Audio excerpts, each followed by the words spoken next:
Chapter 506. Huamin jogged all the way to Qinchu's car. As soon as he got out of the car, she immediately threw herself at him. She threw herself into Qinchu's arms. "Your car was in front of mine, why didn't I see you? Do you know how to make yourself invisible?" Huamin asked with a smile. Only in front of Qinchu could she see this childish side of Huamin. Qinchu lovingly pinched her face. "I got off from another highway. I went to D City in the afternoon and came back from there." No wonder. When Huamin got off work, she was too tired to change her clothes, so she came back in her white hospital gown. She smelled like formalin. When she threw herself at Qinchu, the smell stained his shirt. "Honey, how dedicated are you to your job? You came back with the smell of formalin." "What? You don't like it?" Huamin half threatened her. "No, I like it a lot. That's more like it." The couple chatted and laughed as they walked into the mansion hand in hand. Uncle Lee had already prepared dinner. It was Thai style, and there was even pineapple rice that looked, smelled, and tasted great.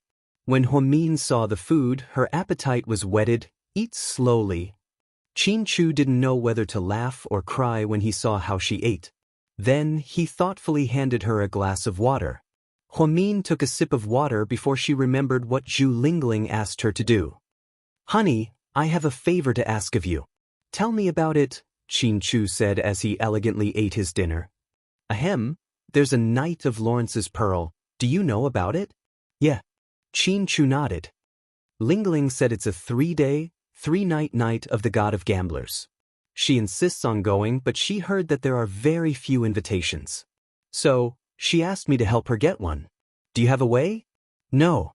Qinchu directly refused. "Huamin, how is that possible? You're the great Mr. Qin. Honey, you must have an invitation, right?" Huamin didn't want to make Lingling happy for nothing. Moreover, with Qinchu's status and ability, it was impossible for him to get an invitation. Who would believe that? Qinchu slowly put down the fork on the edge of the steak. "Honey, I really don't have an invitation." "How could that be?" Huamin was a little disappointed, because she felt that Qinchu's expression didn't seem to be fake. But when Huamin heard the word, but, a glimmer of hope was reignited in his heart. "But I don't need an invitation. I can bring as many people as I want." "Fuck? Why didn't you say so earlier? You gave me a false alarm." Huamin was scared out of his wits. In the end, he realized that he didn't need an invitation because Qinchu didn't need one at all. Face recognition? Face recognition was the proof of strength. "I'm not done yet." Qinchu smiled as he looked at Huamin. He thought that sometimes his Huamin was so silly and cute. "So, Lingling, you don't have a problem with this?" Huamin asked worriedly. No problem." "Gao Ran will be there too." That's great. They're together again. I even suspect that they've discussed this beforehand." Huamin laughed. "Honey, you should come with me tomorrow night." "Me? I don't think so. I don't like to join in the fun." Huamin shook his head. He really didn't want to join in the fun. "But I want you to go." "Why?" Huamin was a little surprised. Qinchu rarely invited her to these boring and luxurious dinners. Chapter 507. Because this year's Night of the God of Gamblers is a test of IQ. "So you want to test my IQ?" Huamin laughed hysterically. "No, I want to show off your IQ and let the whole world see how smart my wife is." "Ahem. I'll give you 9 out of 10 for your flattery. I'm afraid you'll get too proud." "So, you agree?" "But 3 days and 3 nights is too long. I'll delay my work." Huamin was still a little unwilling. "I already called Wu Zhongxing. He wouldn't dare to disagree." "Huamin, honey, is it really okay for you to threaten President Wu like this? Will he make things difficult for me?"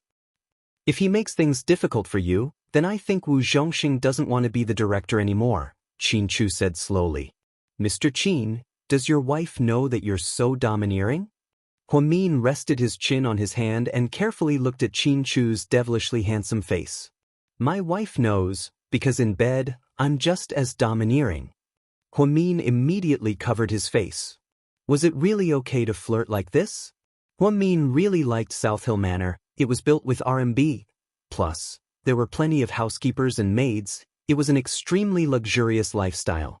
However, she could understand why Qin was so considerate. He wanted their child to live a good life. Inside the private mansion, Su Yu swam around a dozen laps, exhausted, and walked out of the pool. Wei Liao handed him a towel, then he lay down on a chair and closed his eyes to rest. The night of the Lawrence Pearl, it'll be fun. I'm not going even if it's fun. It's not as fun as Las Vegas. If you think it's fun, then go with Tangchuan.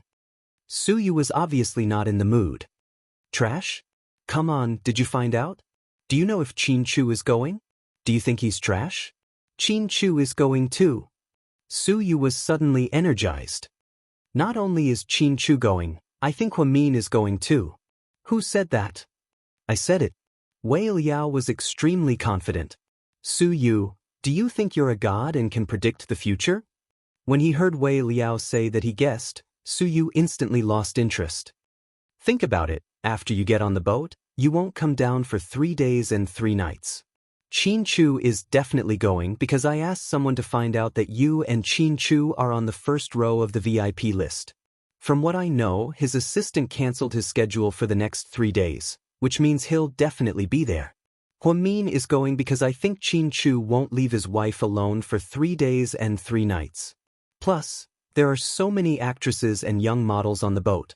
If there's a scandal, he won't be able to clear his name. Do you think Qin is that stupid? Wei Liao's analysis was clear and logical, and Su Yu thought it made sense. He suddenly sat up and took off the towel on his body. What are you doing? Wei Liao was shocked to see him like this. Su Yu didn't say anything. Instead, he picked up his phone and dialed a number. Tell Lawrence, that night of the Pearl, I'm going. Wei Liao looked at his impatient expression and smiled. From now on, it seemed like wherever Huamin appeared, Su Yu would target him. The next night at 8 o'clock sharp, Qin, Huamin, Gao Ran, and Zhu Lingling appeared at the entrance of the luxurious cruise ship. Everyone else was showing their invitations. Qin led them all the way, and no one dared to stop him. They couldn't help but marvel at his power. Do you know what the winner of the Night of the Gambling God will receive as a reward? Qin smiled meaningfully as he looked at them and asked. Chapter 508. Gao Ran said, I'm guessing it's a luxury sports car, a limited edition Lamborghini or Bugatti. Gao Ran thought that since Lawrence was the big boss of Las Vegas, he wouldn't be stingy with his money. Zhu Lingling said, I'm guessing it's a VIP card from one of Lawrence's casinos. That's such a lame guess. Who would care about a VIP card? Gao Ran said in disdain. I think you're lame too. This time, even Huamin was on Gao Ran's side. Okay. Zhu Lingling obediently shut her mouth. Honey, what do you think? Qin was looking forward to Huamin's opinion because he was always smart. Huamin thought for a moment and said, since Lawrence is the big boss of a casino, then it must be related to money. I'm guessing the final reward will be US dollars. I thought you had some new ideas, but you're just as lame, Gao Ran said in disdain. Yeah, girl, your IQ is dropping. Huamin only smiled slightly at their teasing. Qin lovingly lifted Huamin's bangs and smiled. Your little brain is the smartest. Hey, what do you mean? Don't tell me Huamin guessed it right? That's right, it's US dollars. Qin nodded. Fuck. So it's really money. That's so tacky, Gao Ran complained. Money was simple and crude, but none of them had thought of it. Huamin was more shallow, so he guessed correctly. At this moment, Qin continued, this time, our city's VIP list consists of 100 people. Everyone has to pay a deposit of $200,000 in advance, which is also considered the entrance fee. In the end, these 100 people will compete. The winner will win the 100 people's US dollars, and Lawrence will sponsor 50% of the total amount. In other words, the total amount is close to 120 million. Lawrence will subsidize 60 million, and the champion will get 180 million as a prize. 180 million, isn't that too exciting? Gao Ran was dumbfounded. You rich people really know how to play. You play with your heartbeat. Zhu Lingling sighed. So, hubby, you brought the 3 of us in, and the four of us paid a total of 800,000 yuan? Huamin also found it hard to accept. If he had known earlier, he wouldn't have come, okay? What a prodigal. Let me correct you, it's not 800,000. Honey, it's 800,000 US dollars, which is 8 million yuan. Qin Chu chuckled. Ahem. For 8 million yuan, that's a lot of money. It's enough for us to go to Las Vegas for 3 days, okay? Why do you have to spend so much money? Huamin wanted to cry, but no tears came out. Although she was married to a rich man and her husband was very rich, she still didn't like to spend money like this. It was 8 million yuan. How could they just throw it away like this? Don't worry, honey, we'll work hard to earn it back. Are you going to win the championship? You're crazy. Huamin stared at Qin Chu. That's what I meant. It's impossible to count on the two of them, so I'm placing all my hopes on you. Honey, show off your super brain tonight and win the championship. Qin Chu deliberately teased Huamin. Yeah, girl, we believe in you. Huamin, you're the best, keep it up. Gao Ran and Zhu Lingling also sang the same tune. Huamin suddenly felt a lot of pressure. Are you guys trying to kill me? Huamin asked anxiously.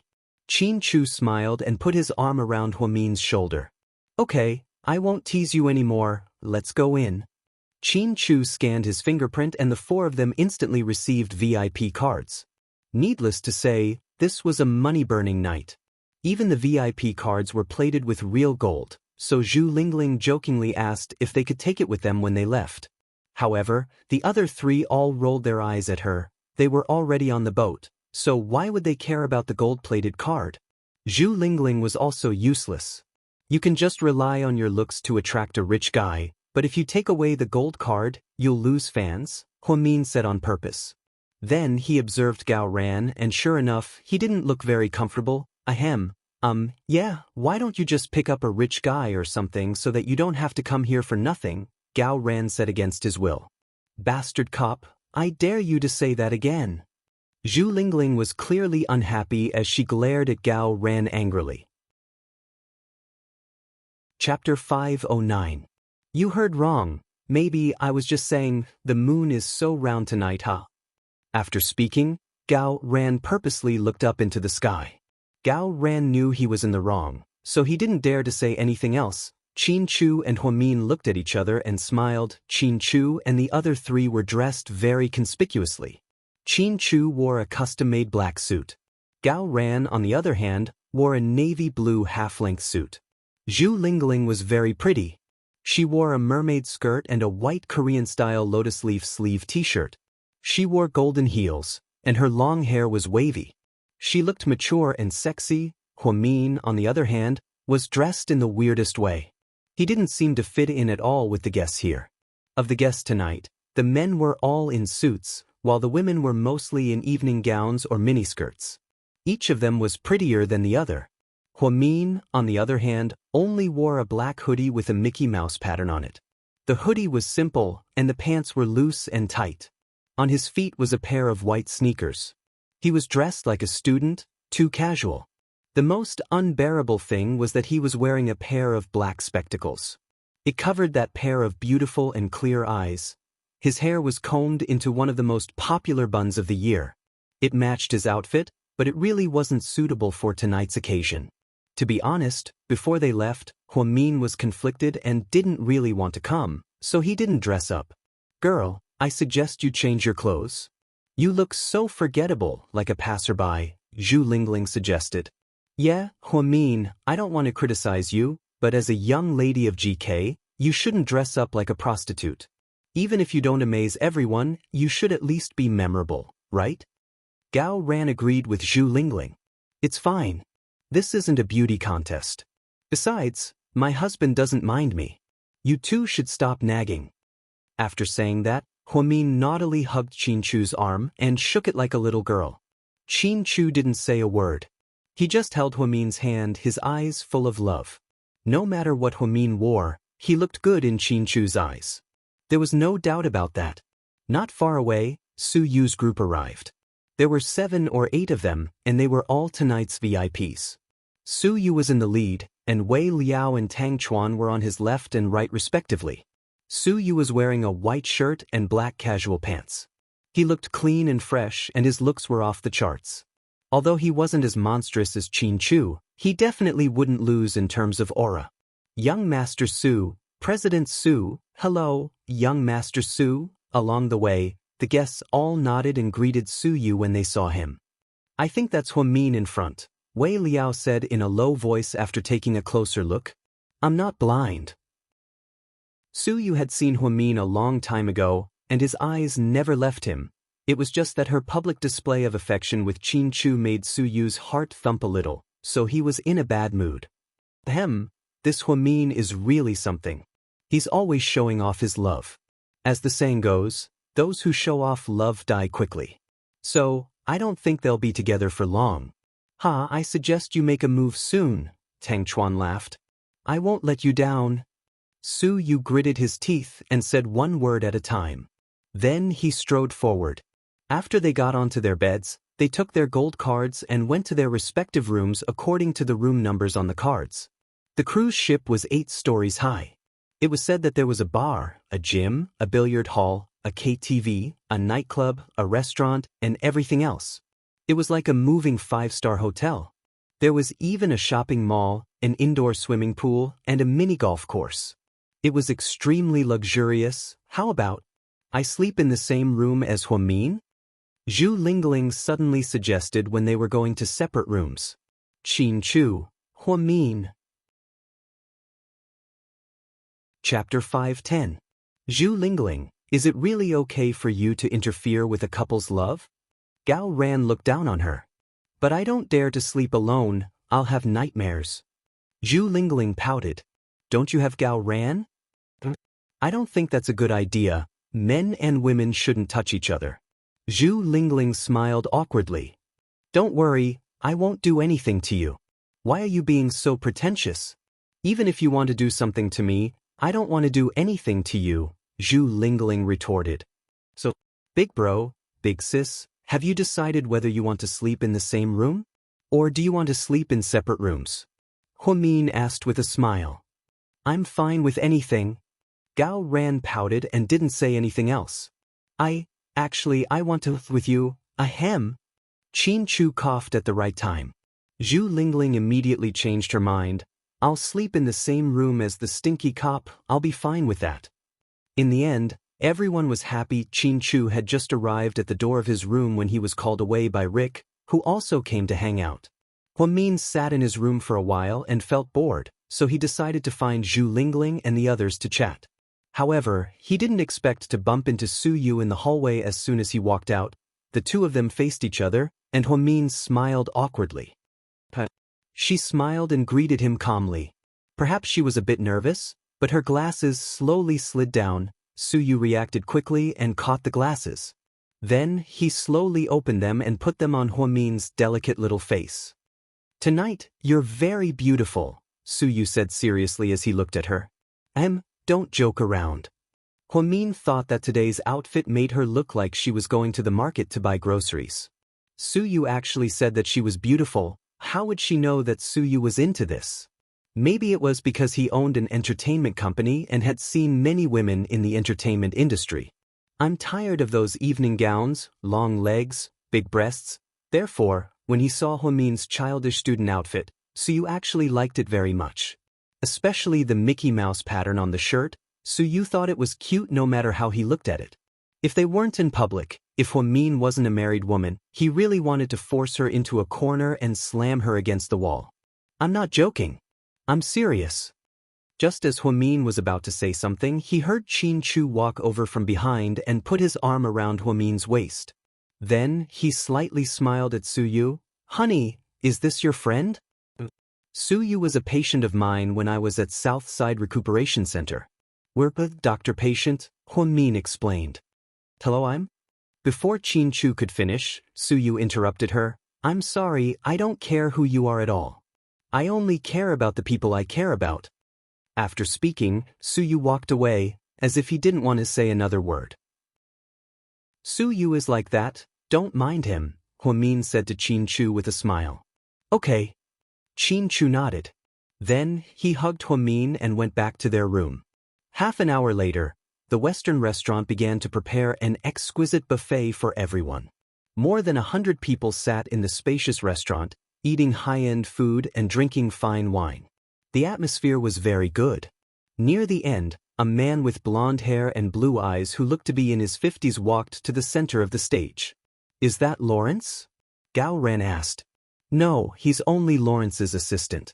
Right now, we can't see Lawrence in person.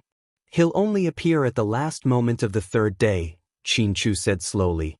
"In 30 minutes, I'll be waiting for everyone at the Cloud Hall. 50 people will be eliminated tonight. Good luck," he said in English. Many people sighed after they understood what he meant. They felt that it was too cruel to eliminate 50 people on the first day. 200,000 USD. How could the headquarters be eliminated so quickly? If they're eliminated, will they leave the cruise ship? Huamin was a little worried. He asked Xianxia in a low voice. Chapter 511. You won't leave the cruise ship, but you'll lose the right to continue the competition. You can only be a spectator, Xianxia said. Oh, that's good. Huamin was relieved to hear that the losers wouldn't be kicked out. Girl, don't worry. With your insane IQ, you won't be one of the 50 eliminated. Zhu Lingling hugged Huamin's neck and smiled intimately. Sister, I'm just worried that you'll be kicked out after you're eliminated. Huamin looked at Zhu Lingling helplessly. Haha. Gao Ran couldn't stop laughing. What are you laughing at? Don't gloat. Maybe you'll be eliminated earlier than me. Zhu Lingling stared at Gao Ran. Impossible. Although my IQ isn't as high as Huamin's, I won't be one of the 50 eliminated. I'll at least be able to last until the second day. Gao Ran was full of confidence. Oh, you're bluffing.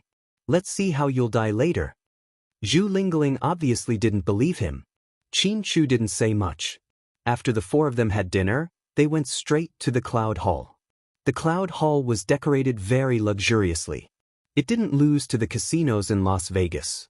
The ceiling was decorated with a simulation of the blue sky and white clouds, giving people the illusion that it was daytime. Isn't this idea copied from the Venetian casino in Macau? That's how it is. Zhu Lingling had been to Macau with her friends before, so she had been to the Venetian casino. Yeah, it's pretty much the same. Anyway, they're all big bosses in Las Vegas. They're all the same. Huamin nodded. After entering, the waiter at the door gave out 100,000 chips to the beauties.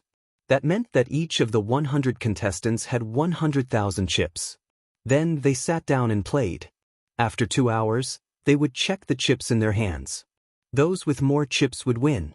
In the end, the 50 contestants with less chips would be eliminated immediately. What's the game later? Do you know? Huamin held Xianxia's hand and asked softly. 5-card stud. Xianxia moved his lips and said 2 words. Oh. Huamin nodded. It turned out to be such a simple game of poker. She had only played it on the computer before. He hadn't played with a real person before, so it was quite exciting just thinking about it. Then, Xianxia walked around the other 3 and said, in a while, the 4 of us will act separately. We can't sit at the same table. We have to win against others. The more we win, the better. Only then will we have a chance to advance. But don't take risks. Don't bet everything on a single round of cards. Sure, no problem. See you later. Gao Ran was also very excited and eager to give it a try. Gambling was not allowed in China, so Gao Ran usually played computer games. However, it was different on a cruise ship. Ever since they boarded the ship had started moving. At this time, they were already in international waters and were no longer in the country. So, no one would restrict you from playing anything. After being a good police officer his whole life, Gao Ran also wanted to know what it was like to be the god of gamblers. After giving his instructions, Xianxia looked at Huamin worriedly. Honey, there are a lot of people here. It's a bit messy. You have to be careful. Don't go too far. It's best if you stay within my sight. I know. Huamin smiled slightly.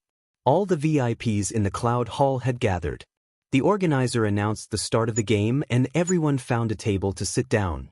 Some people held chips in their hands but weren't in a hurry to play. They were just observing. Huamin was one of the spectators. She held a red chip card in her hand and looked around. However, she accidentally bumped into someone. Huamin quickly apologized. Sorry. Huamin, sit down and play with me? Wei Liao smiled and took the initiative to invite her. Huamin wasn't very familiar with Wei Liao. However, she often saw him beside Su Yu. She guessed that they should be very good friends. Seeing that Huamin didn't say anything, Wei Liao continued, "Why don't you sit at Lord Su's table? He'll definitely let you advance smoothly." Huamin looked in the direction he was pointing at. Su Yu was just a table away. He had already sat down and started to fight. Chapter 5:12. Thank you for your invitation, but I'm in a hurry to play. You guys can go first. Huamin smiled and declined Wei Liao's invitation. Then she slowly walked around and looked around.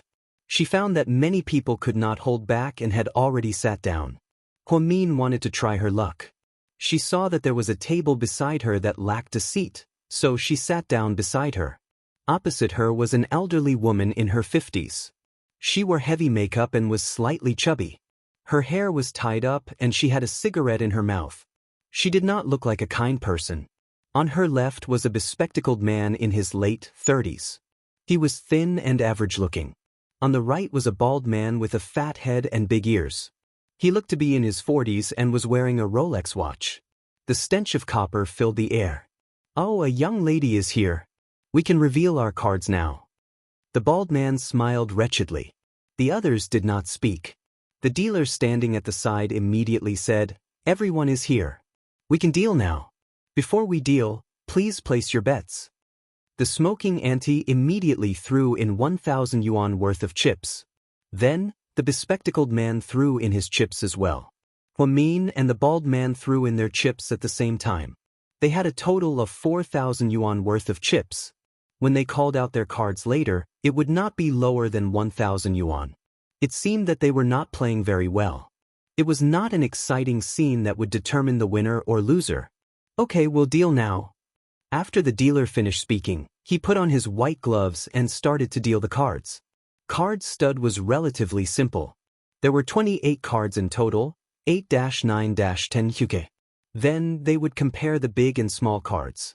Everyone would start with 2 bottom cards that only they could see. Then they would give out 3 name cards that everyone could see. Finally, they would compare the big and small cards. Huamin was not very lucky.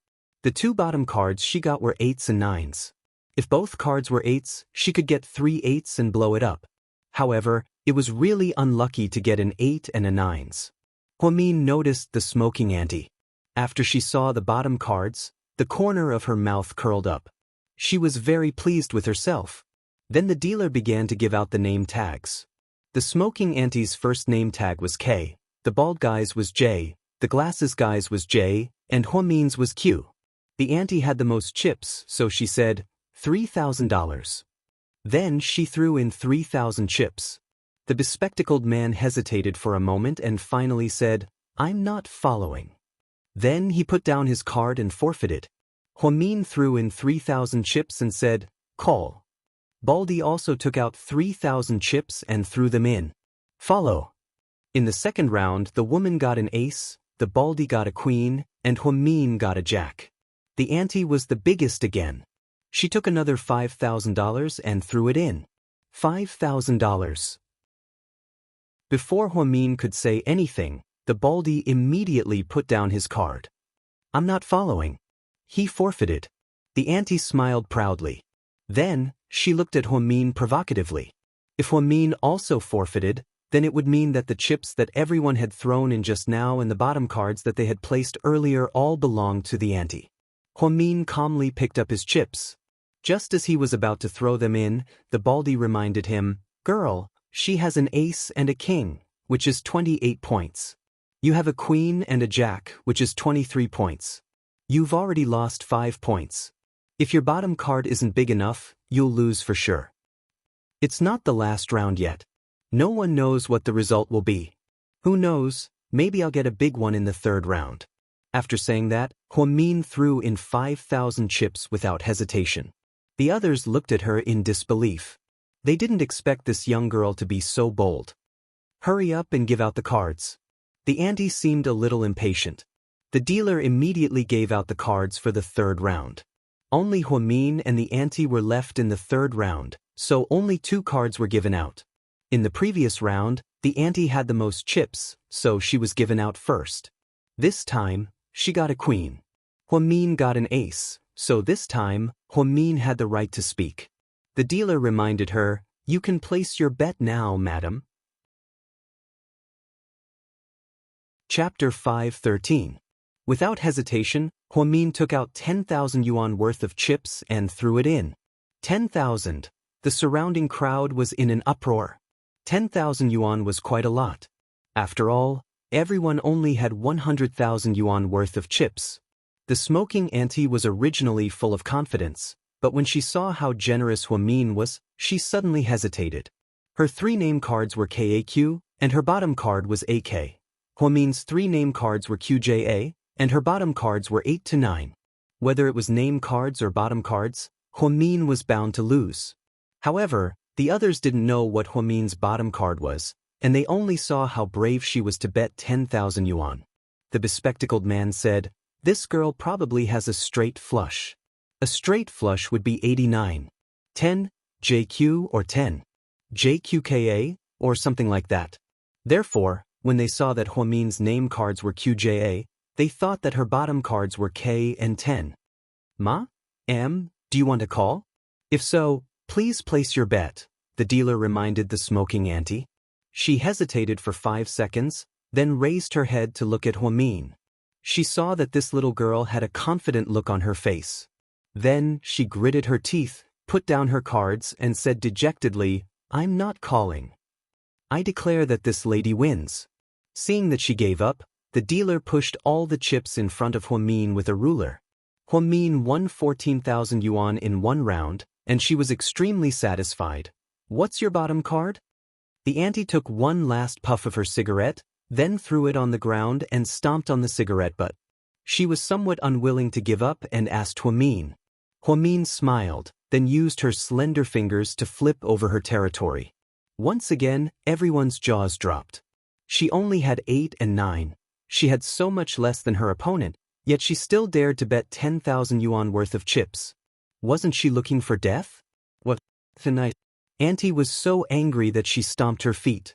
If he had known that this little girl had such a low score, he would have followed her even if he was beaten to death.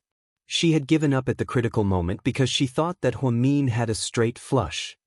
"How can you be so confident with such a low score?" The bespectacled man was also speechless. He looked at Huamin silently and asked, "My confidence doesn't come from my score. It comes from the fact that Auntie doesn't dare to keep up with me because she thinks I have a straight flush." Huamin carefully put away the chips in his pocket. He was in a good mood. "I'm so angry. What a pity."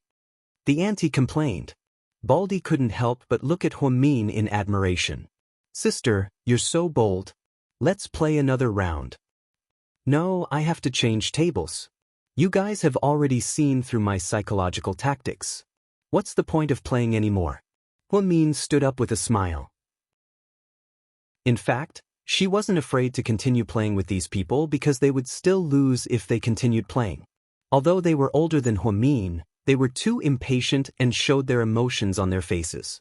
Huamin could basically guess the size of their cards just by looking at their micro-expressions. It wasn't challenging at all. He tried his luck just now, but his luck wasn't good enough. Fortunately, Huamin was smart and won with psychological tactics. "Hey girl, you're so bold. Sit with me. Let's team up and beat them to death." Tang Chuan had unknowingly run behind Huamin to watch the game. To be honest, he was worried for Huamin. If that auntie was braver and bet 10,000 yuan, wouldn't Huamin lose miserably? This girl really dared to gamble. No wonder Su Yu liked her so much. She was indeed very likable. "Sorry, I don't like to team up with others." Huamin smiled slightly and directly rejected Tang Chuan's request to team up. Then she walked to another table. This girl is so cocky." Tang Chuan's face was filled with disappointment. He was counting on Huamin to win more, but he wasn't very lucky today. He played 2 rounds and lost 2 rounds. If he lost again, he would probably be eliminated today. Huamin walked around and finally found Zhu Lingling. When he saw the chips under her eyes, Huamin almost fainted. Miss Zhu Lingling, you're going to be eliminated. Do you know that? Huamin helplessly reminded her as he sat down beside her. Chapter 5:14. I can't help it, I'm just unlucky. Zhu Lingling frowned. The organizers didn't allow anyone to help them, so they had to play by themselves. Therefore, Zhu Lingling became the first victim. She couldn't get Huamin to help her, so she had to try her luck. She didn't know if it was because her opponent was too strong, or because she was just too unlucky. She lost less than 20,000 yuan in an instant. What should I do? Can you help me think of a way to turn this around? Zhu Lingling held onto Huamin's hand. There's nothing I can do. If you lose, you lose. It's good that you're eliminated. Otherwise, you really want to become the god of gamblers. Huamin thought that people like Lingling who didn't have any skills or high IQ should just play for fun. If she lost, then she lost. It didn't matter. She could relax and be a spectator in the future. She didn't have to be so nervous or worried.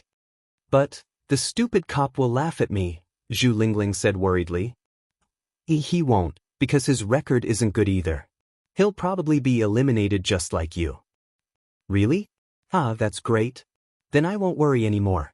Even if she died, she still had to drag someone down with her. When Zhu Lingling heard that Gao Ran was going to lose, she felt much more relaxed. Huamin turned around and stood next to Qin Chu for a little while. She didn't need to worry about Mr. Qin at all. She won a lot of money, while the other 3 players at Qin Chu's table lost everything. In less than an hour, he won over 300,000 yuan. Then, Qin Chu stood up and hugged Huamin's waist. How was it, honey? Only 14,000 yuan. Huamin smiled. It's okay, there's still an hour or so left. Let's go get something to drink. Then, Qin Chu hugged Huamin and walked to the lounge area on the side and ordered 2 cups of coffee. Gao Ran and Zhu Lingling had already lost all their bets and were enjoying the view from the side. Gao Ran. That couple is crazy. It's not time yet, but they're already drinking coffee. Zhu Lingling. They are confident that they can win. They are different from us. Gao Ran. Didn't you find time to hook up with a rich husband? Zhu Lingling. Fishing my ass. My table is full of old men and old women. Gao Ran. Ha, Zhu Lingling. What the fuck are you laughing at? Does your mom know that you're so easily amused? Huamin and Qin Chu sat for a while and then stood up. Let's go. There's less than half an hour left. Let's play one more round and then stop. Huamin nodded and put on the black glasses. Then, the 2 of them split up again. Huamin picked a table with more chips than the other 3 and sat down. This time, the other 3 players were all young men. They were probably from rich families. Wow, a little girl. How interesting, one of them said. Don't sit here. These 3 are very good, a middle-aged man behind her kindly reminded her. Huamin turned around and thanked him. Thank you, uncle. I like to play cards with good players. It's very interesting. You have guts. Little girl, I admire you, a male player across from her said with a smile. Huamin didn't say anything. She just took out all her chips and placed them on the table. It wasn't much, just a little over 110,000, but it wasn't little either. Deal the cards. Time is limited, Huamin looked up and said to the dealer. She didn't want to chat at all. It was a waste of time. The dealer nodded and began to deal. Huamin was luckier this round. Both of her cards were KK. The man across from her was bigger and had 2 AA cards. The other 2 players had already forfeited. The chips on the table had reached around 50,000 yuan. This little girl is going to lose. Her opponent should have 3 aces, a spectator said calmly as he analyzed the situation. Chapter 5:15. Yeah, the little girl's cards aren't small either, but she's not very lucky, another person said. Huamin didn't say anything. She just looked at the table quietly. The dealer dealt the cards for the 3rd time, and her opponent got an ace again. Everyone was shocked. There were 3 aces on the table, which was already very big. This time, Huamin's card was a jack. In other words, Huamin's card was a KKJ, and her opponent was a AAA. The young man on the other side laughed and proudly threw in 50,000 chips. 50,000 this time, do you dare to follow? Little girl. Huamin's expression seemed to be conflicted for a while, as if she was considering, sister, don't think about it. Even if you have 3 kings, you're not as big as him. You'll lose miserably. What if his bottom card is 2 eights? Huamin asked back. Ha, are you kidding? How can I have 2 eights? The man laughed arrogantly. Just when everyone thought that Huamin would give up, she pushed in all the remaining 90,000 chips in her hand. She only said 2 words, all in. Are you crazy? The onlookers behind them were all excited. They immediately scolded Huamin for being crazy. Are you sure all in? The man on the other side was so happy that he almost jumped up. He had never seen such a stupid woman. She even dared to bet that he had 2 eights as his bottom card. But he didn't. His bottom cards were a jack and a queen. So, he thought that this little girl was going to lose? I'm sure, Huamin said firmly. The man immediately took out 90,000 chips and threw in. I'll follow your lead. The dealer looked at the 2 of them calmly and said, please reveal your cards. The man couldn't hold it in anymore and directly revealed his trump card. It was a jack and a queen. He also had an AAA card. Huamin raised the corner of her mouth slightly and revealed her 2 cards as well. Everyone was dumbfounded again. It was 2 kings. In other words, Huamin's face was a KKJ, and her bottom card was a KK. Although the man had 3 A's, Huamin had 4 kings. This was such an unexpected thing. Holy shit. For kings, this is crazy. The onlookers were all excited. The man on the other side was completely speechless. He looked at Huamin with a pale face. Impossible, she cheated. The dealer said slowly, sir, please calm down. All the cards here are provided by the organizers. There's absolutely no problem. The VIPs who entered the Cloud Hall have also been scanned by high-tech equipment. No one brought in any cards, so there's absolutely no cheating. How is this possible? How is this possible? The man was dumbfounded. He fell into a chair and kept repeating the same sentence. The most infuriating thing was that when he saw the little girl's expression just now, he thought that she didn't have a trump card. If it was someone else who had 4 kings, wouldn't they be proud of it? However, Huamin didn't. She was afraid that if she was too proud, she would scare her opponent away. Her opponent wouldn't dare to place a big bet. Therefore, she pretended to be very conflicted and successfully confused her opponent's analytical ability. The dealer used a ruler to push all 250,000 chips in front of Huamin. Huamin slowly took out her purse and put all the chips in it. Then, she stood up gracefully and left the table. This little girl is so awesome. The other 2 opponents at the table exclaimed. Luckily, they didn't follow until the end. Otherwise, they would lose everything. Does anyone know her? Do you know who she is? One of the men asked. Because the people who boarded this time were all celebrities in the city, most of them knew each other. However, they had never seen this little girl who wore glasses and a Mickey Mouse sweater. Therefore, they were especially surprised. However, most of them said that they didn't know her. This made her identity even more mysterious. When she returned to Qin Chu's side, Qin Chu had already finished the battle. He was sitting on the sofa smoking with $1 million in spoils of war. When he saw Huamin coming over, he immediately pulled her to sit on his lap with one hand. He was extremely doting on her. How much did you win this time? Qin Chu asked with a gentle smile. Chapter 5:16. Not much. Huamin smiled modestly. Not much is not much. Only 200,000 yuan, not even 1/5 of yours. I don't need too much, just enough for you to advance. It's no fun even if I advance, I won't be the champion in the end. Says who? Qin Chu asked with a smile. Of course, with you here, I won't be able to win. Huamin pouted, looking like a wronged wife. I'll give you the championship. No, I want you to win. But because I'd be happier if you won the championship than if I won it myself. Plus, no one knows who I am, so it's useless for me to win the championship. However, you represent GK. So if you win this championship, it'll be great for the company's future development and your personal reputation. You little brain, why do you always think so fast? How do you expect others to live if you act like this? If I wasn't smart, why would I have you as my husband? Huamin retorted. Then, the two looked at each other and smiled. Not far away, Su Yu, who also won over 1,000,000 yuan, silently watched them without saying a word. I say, you didn't have to come. You're not interested in being the god of gamblers, and you don't care about the prize money. Why did you come here to suffer? You even got seasick? Wei Liao complained. Yes, you didn't see wrong, so you got seasick, but he still got on the cruise ship, all because he wanted to see someone. Cut the crap. Su Yu said coldly, and then he turned around and left Cloud Hall with a dark expression. After 2 hours of competition, Gao Ran and Zhu Lingling were both eliminated because they lost all their bets. Some who won a little money were also eliminated, and the remaining 50 would compete in the second round tomorrow. Honey, do you know what we're competing in tomorrow? Huamin asked excitedly. Fight the landlord. Huamin, fight the landlord? Are you sure? Is there really no mistake? Huamin felt that it was a bit ridiculous. Wasn't it too low to compete in such a big venue?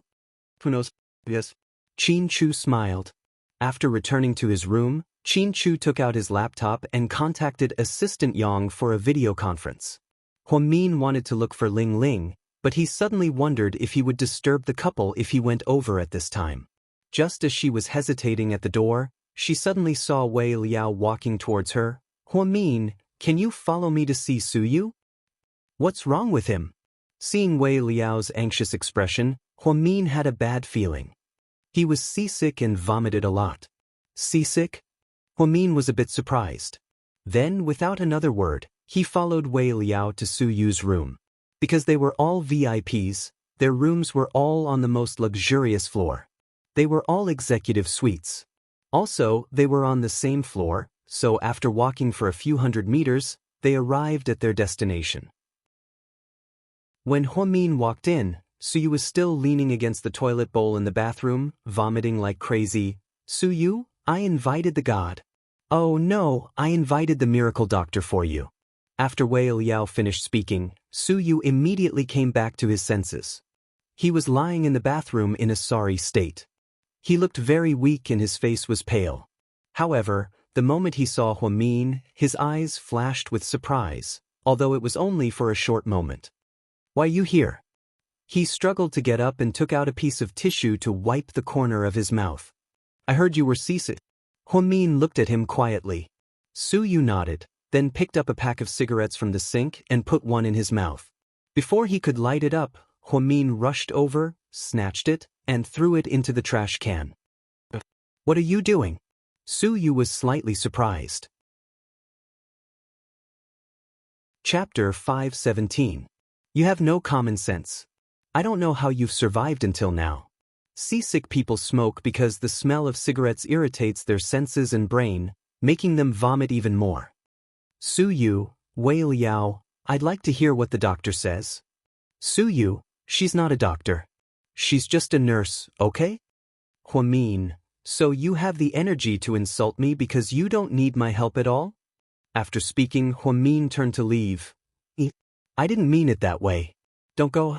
I'm really sick from seasickness. This was the first time Su Yu had spoken so softly. He didn't really want Huamin to treat his seasickness, he just wanted Huamin to stay a little longer. Huamin stopped in his tracks and turned around in annoyance. He grabbed Su Yu's clothes and dragged him to the big bed in the bedroom. Then he took out a bottle of essential balm from his little bag, dipped his fingertips in it, and gently tapped Su Yu's left temple. When Su Yu's head touched Huamin's fingertips, he felt an electric current coursing through his entire body. That magical feeling, that feeling of nervousness, that feeling of extreme excitement. Ahem. I'll leave for a moment, Wei Liao said as he tried to leave. You don't have to leave, I'll take him out for some fresh air. Huamin tapped Su Yu's right temple and dragged him out of the room. Less than 5 meters away from Su Yu's room, there was a passageway that led directly to the deck above. Huamin dragged Su Yu all the way to the deck and enjoyed the comfortable sea breeze. Sure enough, Su Yu felt much better. If you're seasick, you can't eat too much food. You have to maintain a half-starved state. Also, you have to avoid irritating smells such as fish, prawns, and tobacco. Getting some fresh air can alleviate your symptoms. Later, you can ask the service desk to send some motion sickness medicine over. Although it doesn't have much effect, it's better than nothing. Huamin said a lot, but Su Yu couldn't remember a single word. Because he was too focused on Huamin's profile, Huamin was no longer wearing his spectacles. His clean side profile was blown by the sea breeze, and the corners of his eyes seemed to have a different kind of charm. Su Yu had a crazy idea. He wanted to hug her and kiss her eyes. However, he didn't dare because he was afraid that once he crossed the line, he would never be able to get close to Huamin again. Do you remember what I said? Su Yu, what are you standing there for? Huamin stared at Su Yu and asked. No, nothing. Do you remember what I said? Repeat it to me, Huamin said sternly. Su Yu, big sister, are you messing with me on purpose? How can I repeat what you said? I'm not a recorder, Su Yu complained on purpose. Forget it, it's a waste of my breath to talk to someone like you. Huamin sighed slightly. Then he looked at Su Yu and asked, I don't understand. Don't you know that you're seasick? Why did you come up? Do you have nothing better to do? Why did you join in the fun? You don't need money, and the prize money isn't tempting to you, right? Ahem. It's purely a hobby, Su Yu said on purpose. Are you a gambler? Huamin frowned and asked. No, I like to join in the fun. Huamin, Su Yu's answer made her speechless. Joining in the fun was suicidal. Although she couldn't personally experience seasickness, she felt that it was worse than death. But at the same time, he also felt that it was a fate worse than death. His heart, liver, and lungs almost spat out. She felt like she was going to heaven. Oh, anyway, be careful. If you feel uncomfortable, drink some ice water to suppress it. Don't run around and don't eat anything. After speaking, Huamin turned to leave. Huamin, he suddenly called out reluctantly. Huamin turned to look at Su Yu. Chapter 5:18. How much did you win today? In fact, Su Yu wanted to shout out loud, Huamian, I like you, but he chickened out at the critical moment. Looking into Huamian's eyes, he forced himself to change the words he was supposed to confess to her into, how much did you win today? About 200,000. Oh, okay. I'm going to go now. Call me if you need anything. After speaking, Huamin got off the splint. When Su Yu returned to his room, he was in a surprisingly good mood and whistled. Wei Liao took a shower and laid on the chaise lounge with a smile. Did you enjoy seeing her face? Yeah, I enjoyed it. Su Yu didn't try to hide it. Don't you know how you looked at her just now? What look? Su Yu looked at Wei Liao in confusion. Like a wolf looking at a sheep. If I wasn't in the room, you would have pounced on her when she applied the bomb on you, right? Maybe. Control yourself. She's not your wife yet. She will be, sooner or later. Su Yu seemed to be full of confidence. I really have to hand it to you. Where did your confidence come from? After Wei Liao saw the relationship between Qin Chu and Huamin, he felt that Su Yu had no chance at all. They were childhood sweethearts and had loved each other since high school. It was hard for outsiders to get involved. Mao Zedong once said that people should have dreams. What if they come true? Wei Liao froze. Did Mao Zedong say that? I won't pursue the matter if it was Mao Zedong or not. But, don't you think it makes sense? Su Yu asked back. Wei Liao, I don't think so. Su Yu, when Huamin returned to his room, Gao Ran and Zhu Lingling were there as well. Where did you go? I called you, but you didn't answer. My phone is out of battery. Huamin lowered his head and took out his phone, only to find that it was switched off. She didn't want to hide the truth about Su Yu from Qin Chu, but since Lingling and Gao Ran were here, she didn't mention it. After all, this was a private matter, and it wasn't good for more people to know. Fortunately, Qin Chu didn't ask her where she went. Let's go to the bar. I heard that the waiters in the bar are all handsome foreigners. Zhu Lingling pulled Huamin away. Qin Chu and Gao Ran followed behind him. The four of them went to a luxurious bar in the middle of the cruise ship. There were many people inside. There was a performance on the stage. It was a pole dance. A Russian girl had a great figure and big breasts. Don't look. Before Qianqiu could look, Huamin reached out and covered his eyes. Huamin, aren't you being too strict? He can't even look. Gao Ran immediately felt bad for Qianqiu. No, he can only look at me. Huamin smiled domineeringly. Qianqiu hugged her waist lovingly and smiled. Oh my God, you're abusing me again. You're so annoying. Zhu Lingling turned her head away and drank her beer gloomily. Don't drink so much. Gao Ran reminded her. What, are you afraid that I'll rape you if I get drunk? Ahem. Gao Ran almost choked on his beer. Let's go, girl, let's go dance. I don't know how to dance, Huamin replied. It's okay, just dance. No one will laugh at us. Then, before Huamin could say anything, Zhu Lingling dragged her onto the dance floor. The loud music was deafening, and Huamin felt like her head was going to explode. Just then, a few men looked over from not far away. Hey, isn't that the girl who beat you at the Cloud Hall today? She has a great figure and is so cute. Yeah, I think she's cute too. Ha, she looks like a sweet, naive girl. She should be a student, the man who fought with Huamin said with interest. Then why don't you go? Huh? If you can't win at the table, you can conquer her in bed. A few rich second-generation heirs laughed and talked about Huamin. The man who fought with Huamin, under the encouragement of the other men, walked over arrogantly. Hey, little sister, we meet again? He stood behind Huamin and greeted her. Huamin turned around and looked at him, but she didn't seem like she was going to say anything. Chapter 5:19. Sis, are you alone? The man's way of flirting was really old-fashioned. What do you want? Huamin looked at the man and was confused. I lost to you today, but you're really good. Let's be friends. My name is Wang Hao. Sorry, I don't make friends with strangers. Huamin turned on his pretentious mode. We won't be strangers if we get to know each other. The problem is, I don't want to get to know you at all. What? Sis, are you going to fall out with me after winning my money? The man was a little embarrassed and began to speak in a strange tone.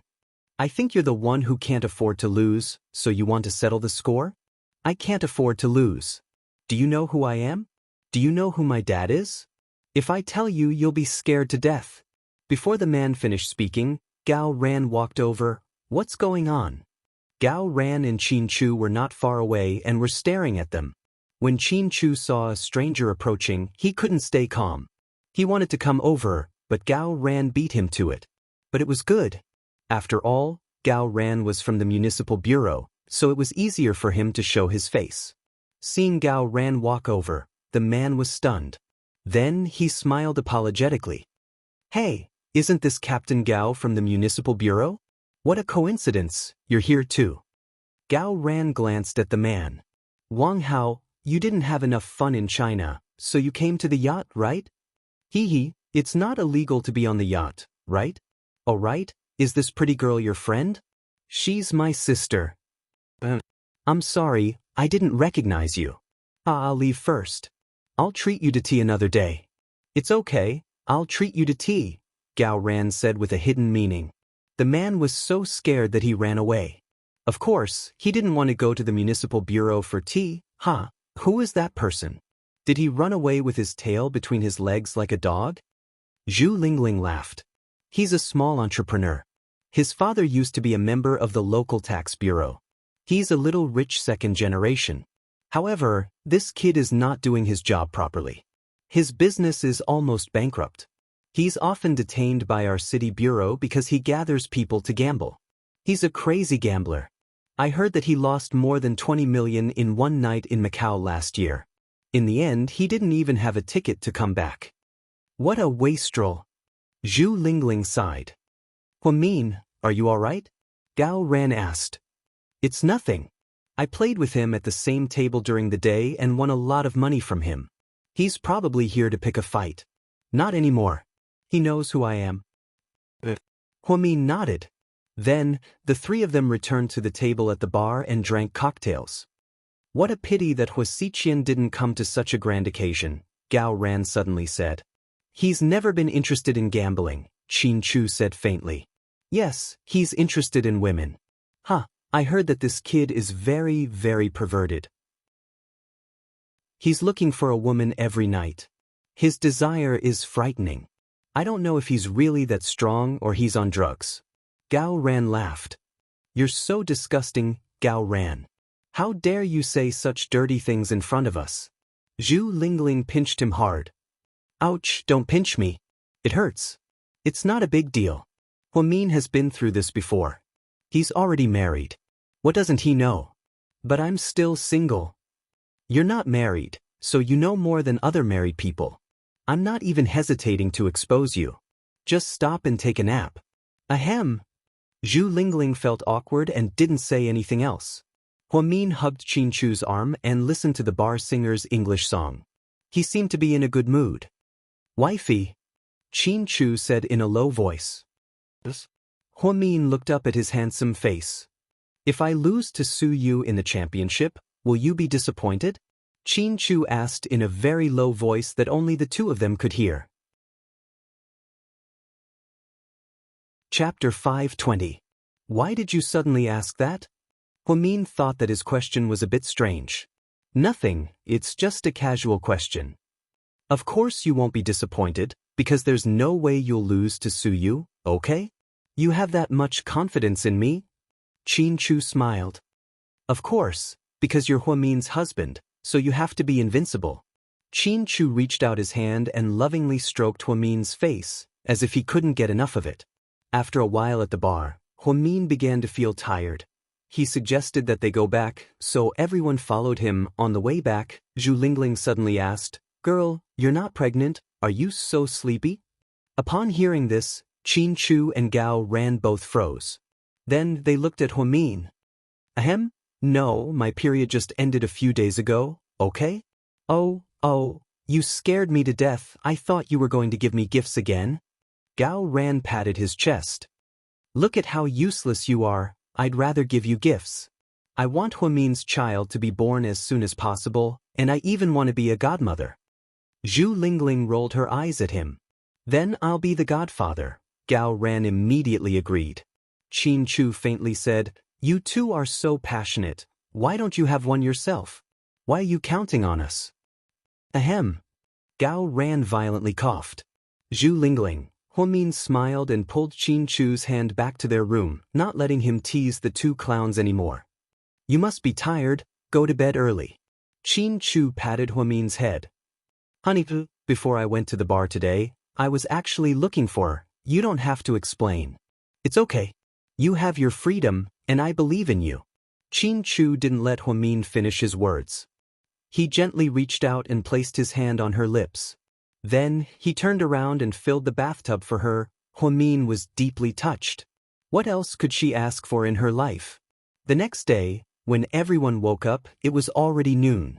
After lunch, the organizer announced that the second round of the competition would be held in the White Jade Hall. Today's competition was even crueler because 48 people had to be eliminated. Only 2 people were left, and the god of gamblers would be decided on the last day.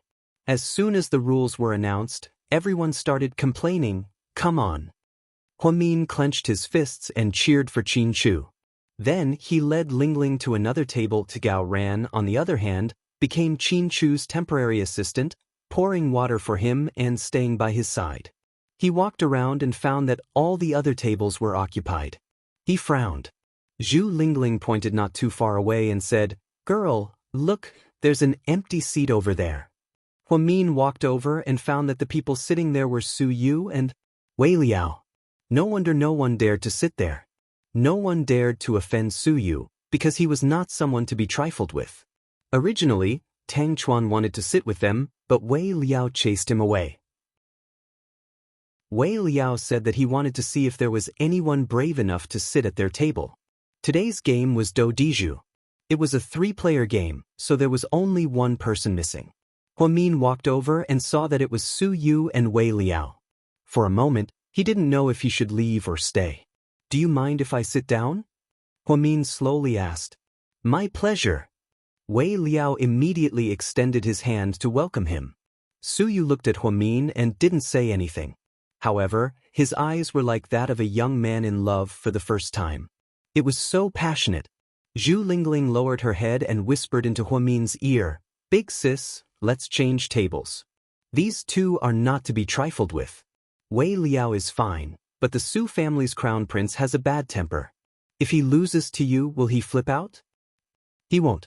Let's sit here." Huamin smiled slightly, then calmly sat down.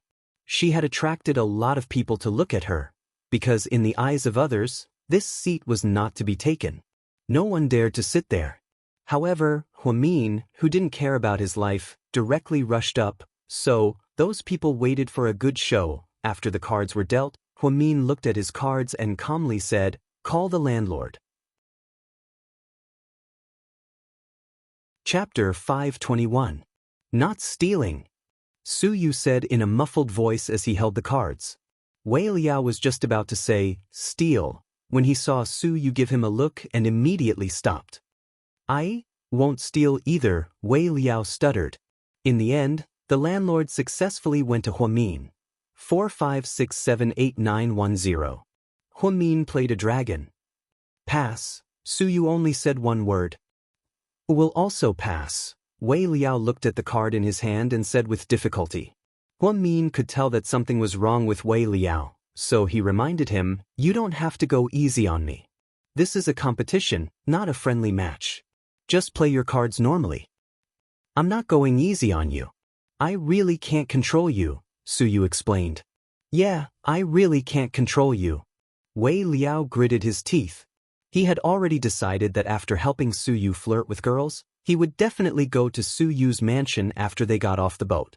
He wanted to see if there was anything he could scam him with. Otherwise, he would have suffered for nothing. 3 leads 1. Huamin played another card. Pass. Wei Liao followed Su Yu's footsteps. Huamin felt that things were going too smoothly, so he took out a bomb and said, 4 twos. I'll also pass. Wei Liao continued to feel wronged. Didn't the 2 kings pair up? Why didn't you do anything? Huamin felt that something was wrong, so he looked at Su Yu and asked. "You don't have to control me." Su Yu explained. "I don't believe you." Huamin didn't wait for Su Yu to speak before he went up and spread out the cards in his hand. The dealer quickly stopped her. "Miss, you can't do that. It's against the rules." "It's okay. She's my friend," Su Yu explained to the dealer. Huamin took a look. Su Yu indeed only had 1 Xiao Wang.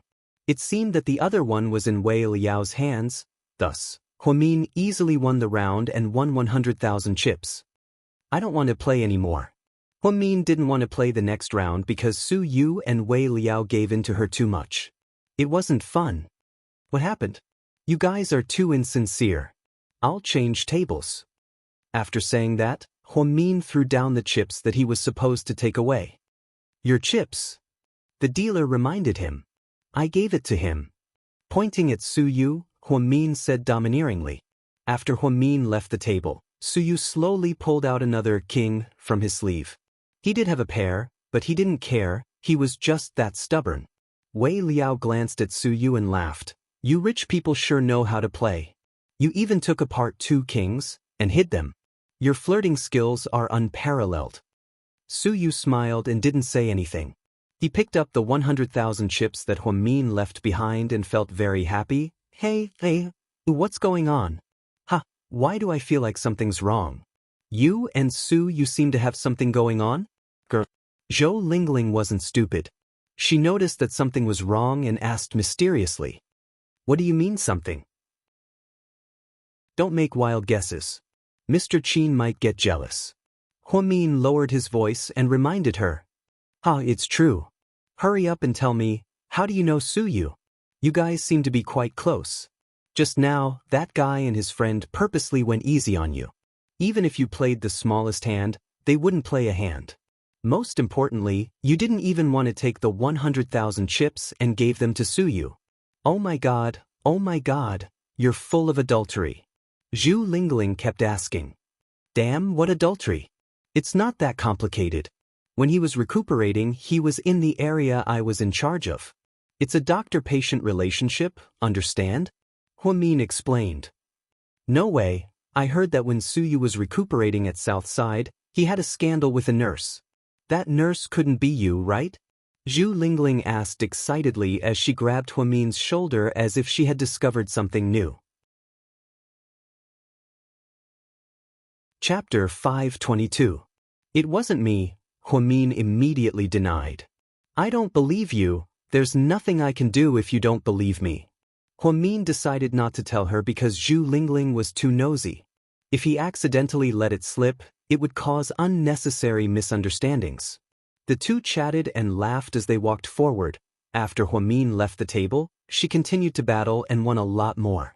However, she knew that no matter how much she won, she wouldn't be the winner because there would only be 2 players left. So, during the intense battle, Huamin once again met Suyu. She didn't want to be at the same table as Qin Chu, so she could only battle against Suyu. This time, Wei Liao was already eliminated. Next to Suyu was a middle-aged man who looked more mature. Sit down, we meet again.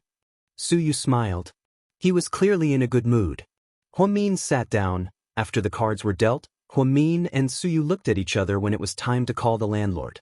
This round was very important because one of the 3 of them had to be eliminated, leaving only 2 players left. Is no one going to call the landlord? If no one does, then this round is over and we'll have to deal again, the dealer reminded them. He's calling the landlord. Huamin pointed at Suyu and said word by word. Me. Suyu was speechless. Who would call the landlord for someone else? Plus, his cards weren't good, so why did he have to call the landlord? Wasn't he just waiting to lose? If you want to call, hurry up and call, Huamin ordered domineeringly. Okay, I'll call the landlord. Suyu couldn't resist the temptation of a beauty and finally gave in to Huamin's tyrannical abuse. The dealer was also dumbfounded. After dealing cards for so many years, this was the first time he saw someone call the landlord for someone else. Suyu's cards were not good, but that uncle's cards were also very bad, because Huamin's cards were very good. However, she refused to call the landlord because she wanted to join forces with Suyu to get rid of that uncle. She looked at the chips. She had won about 300,000 yuan, and that uncle had only won 200,000 yuan. Suyu also had more than 300,000 yuan. If Suyu won, then she and the uncle would each have half of their winnings. In the end, the person who was eliminated was still the middle-aged man. If he called the landlord and won, Suyu would be in danger. The other party had deliberately gone along with him the last time, so there was no reason for him not to do him a favor at little cost. As a result, the following situation occurred. A7. Suyu played his card. Little girl, you can't even handle this? The uncle was a little puzzled. Huamin retorted, I'm a dragon. Don't tell me you want me to disassemble the tubes? The uncle was helpless. In the end, it became the uncle versus Suyu. The strange thing was, Huamin didn't care what the uncle played. Hey, do you know how to play landlord? He's the landlord? If you don't care about him, why do you care about me? The uncle was a little angry. I don't care about him. If you play a dragon, then I'll care about you. The uncle was speechless. Suyu was speechless. In the end, Suyu won with a bad hand. Huamin and the uncle each lost more than 50,000 yuan. After one round, the uncle was successfully eliminated. The dealer glanced at them and announced, you two will face each other. This time, it's 20 points. When Huamin heard that he had to face Suyu for 20 points, he was slightly surprised. The person who advances will be the second winner of tonight's game. Tomorrow he will compete with the other winner for the championship, the dealer said. Only then did Huamin realize that he was already in the middle of a crucial game with Suyu. It seemed like Qin Chu had already swept his opponents and won. 20 points. Do you want to play? Suyu smiled. Since his opponent was Huamin, he was in a good mood. He probably didn't smile as much as he did today in an entire month. Not far away, Wei Liao and Tang Chuan began to gossip. Look at our Lord Su's mouth, it's about to reach the top. Isn't it just playing cards with Huamin? If it's a date, wouldn't he go to the heavens? Tang Chuan joked. Our Lord Su is spending a lot of money to make a beauty smile. Just watch, he'll definitely lose to Huamin, Wei Liao guessed. Suyu. Huamin called out in a low voice. Yeah. Don't go easy on me this time. It's a fair battle. Before, Suyu lost to Huamin on purpose. Huamin also helped Suyu on purpose, so they were even. Therefore, Huamin thought that it was better to be fair this time. Otherwise, it would be boring. Chapter 523. Okay. Suyu nodded. Huamin had made it very clear. If he continued to let him win, it would be a bit unreasonable. Suyu knew that Huamin had a high IQ. Even if he didn't let him win, he would still win. Let's begin, Huamin said as he looked at the dealer. The dealer put on his white gloves and began to deal the cards for the two of them. The rules of 20 points were even simpler. Each person would be dealt once. If they had close to 20 points, they would win. Of course, it would be best if they had 20 points. If they overdid it, they would lose. The other party could choose whether they wanted more or not.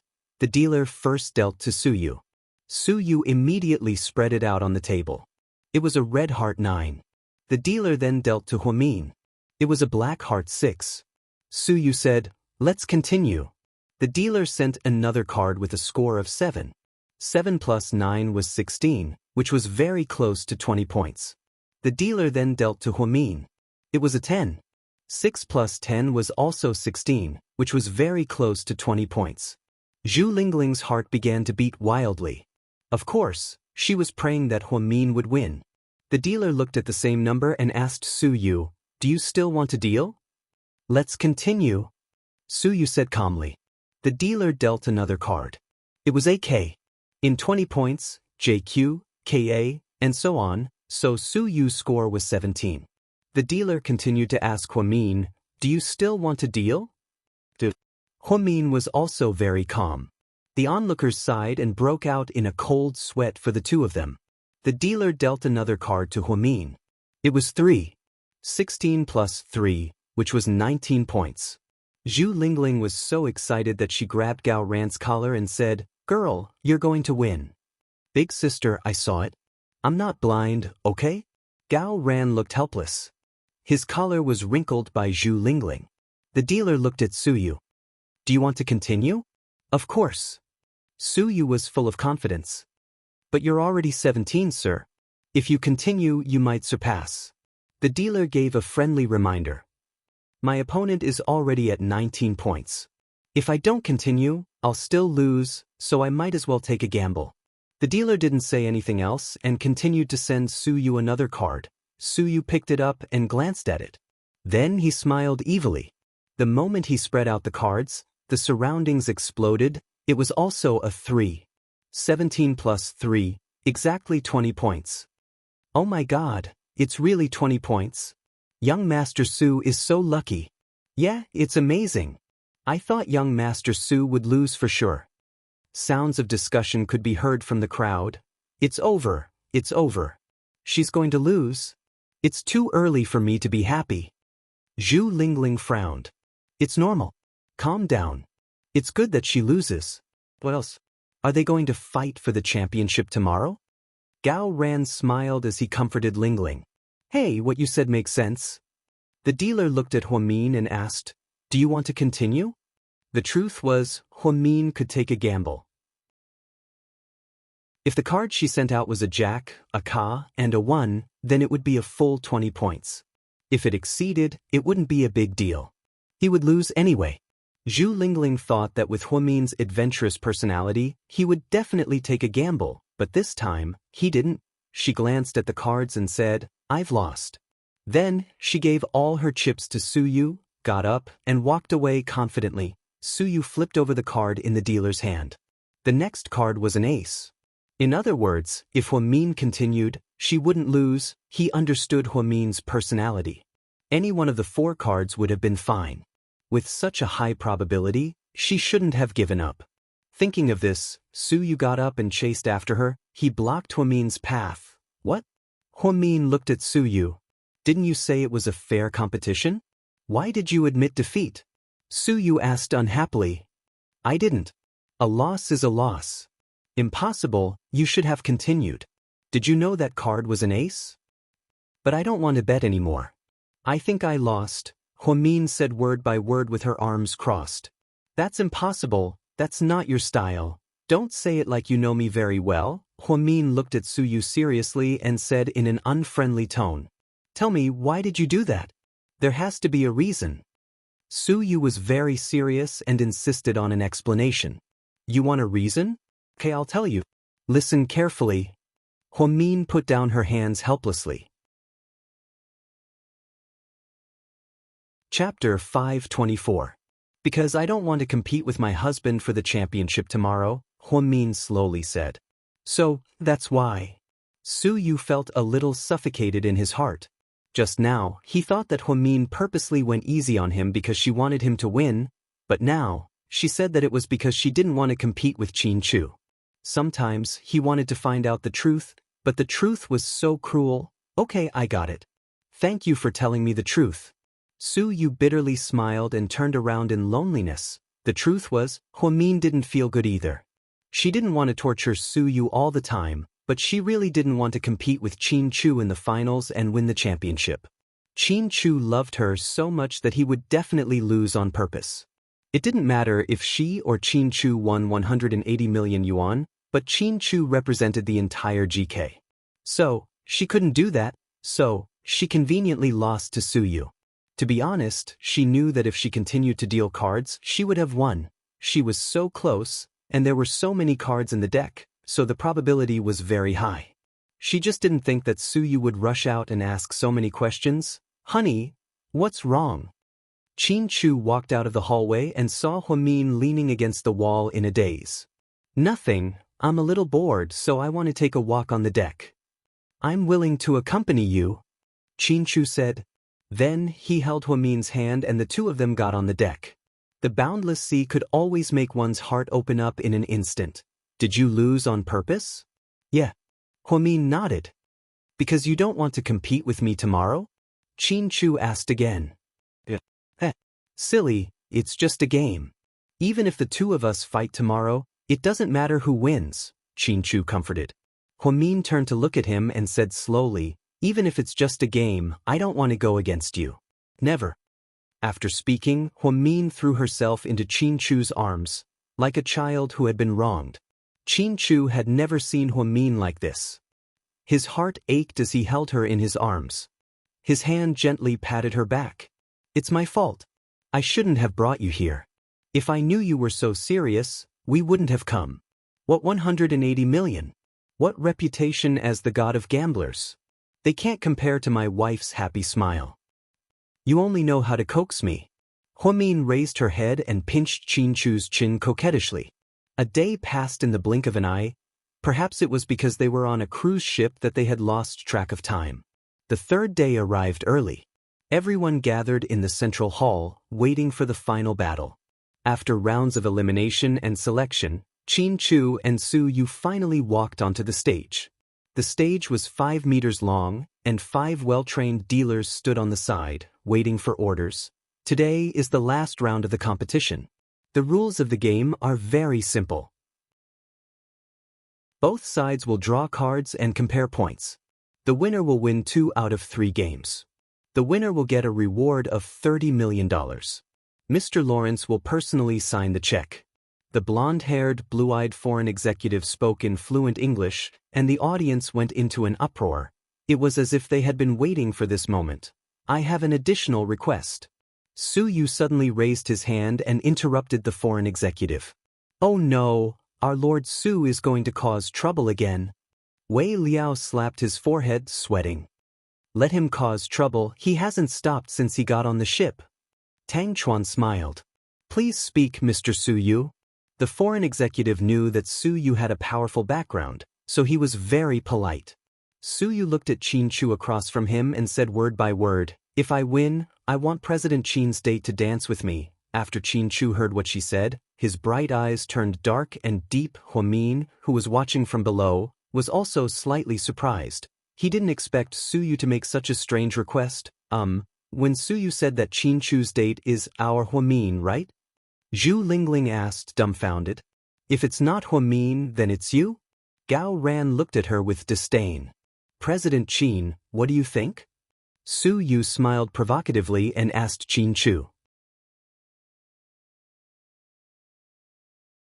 Chapter 525. Sure, Xianxia agreed without hesitation. But, Mr. Su, what if you lose? What are you going to give me in return? Xianxia asked back.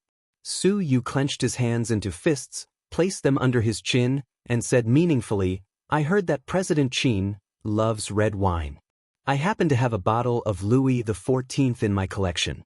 If you win, you can have the prize money and the red wine, okay? Deal. Xianxia hated it when people used Huamin as a bet, but Su Yu was clearly provoking him today. Therefore, he couldn't refuse, because he wouldn't lose to Su Yu. It didn't matter if he accepted the bet or not. This Su Yu is crazy. Gao Ran frowned and cursed. Huamin didn't say anything, she just watched quietly. If she had known that Su Yu was so bold as to make such a request, she wouldn't have let him win. She wouldn't have let Su Yu win and advance to the next round. She would have killed him because of yesterday's competition rules. Not far away, Wei Liao and Tang Chuan became excited. Lord Su is really going all out today. We tried to get him to open that bottle of Louis XIV last year on his birthday, but he didn't want to. Let's not talk about how much that wine costs. The point is that you can't buy it even if you have the money. I can't believe he gambled it away. Tang Chuan was jealous. Ha, why don't you see what he's betting on? He's dancing with Huamin. He wants to dance with his wife in front of her husband. This Lord Su is going to fly into the sky and stand side by side with the sun. Wei Liao sighed. Girl, Su Yu really cares about you. Xianxia must be jealous, Zhu Lingling said as she looked at Huamin. No, my husband won't lose. Huamin was full of confidence. I think that's a good idea. Gao Ran agreed. One of the dealers walked to the middle, picked up the cards, and started shuffling. His technique was very skillful, and he was able to cut the flowers freely, just like a magician. Everyone who saw him cheered repeatedly. After shuffling the cards, the dealers spread them out. Both of you, please draw your cards. You go first. Xianxia made a gentlemanly gesture. Then I won't be polite. Su Yu smiled mischievously, got up, walked over, and touched it once. He casually took one out and spread it out on the table. It was a 7. It wasn't big, but it wasn't small either. It could only be considered medium. Your turn. Su Yu looked at Xianxia and said indifferently. Xianxia slowly got up, glanced at the cards, and then took the one at the edge. Finally, he slowly flipped it open. It was 8. Oh yeah, Mr. Qin won this round. Zhu Lingling cheered excitedly. President Qin wins this round, the dealer announced. TSK. I was so close. I'm not convinced. Su Yu shook his head, but his expression was still very relaxed.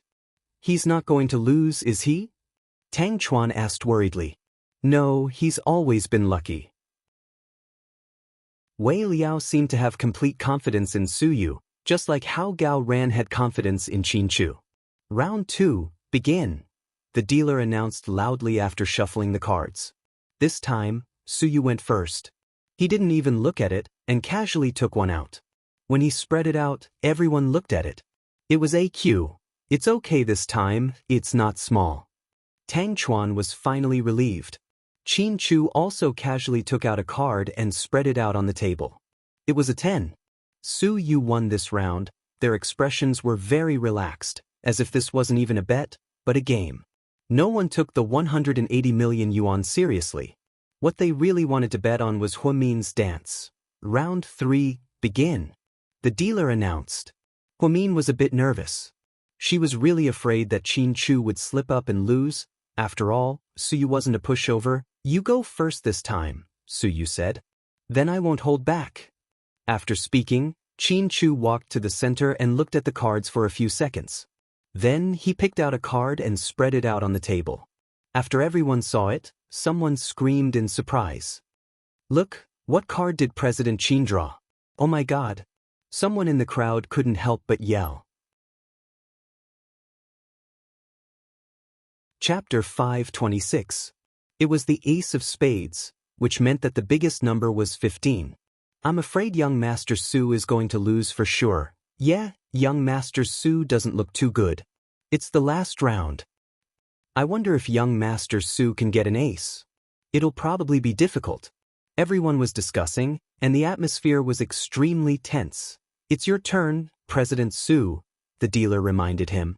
Su Yu casually walked over and looked at the cards again and again. He picked them up and put them down and picked them up again. He changed a few cards, and everyone was scared out of their wits.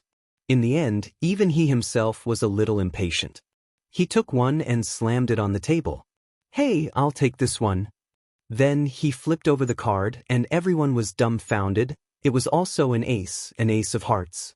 In other words, the third round was a draw. "I declare the third round a draw." The dealer looked at it and announced the result.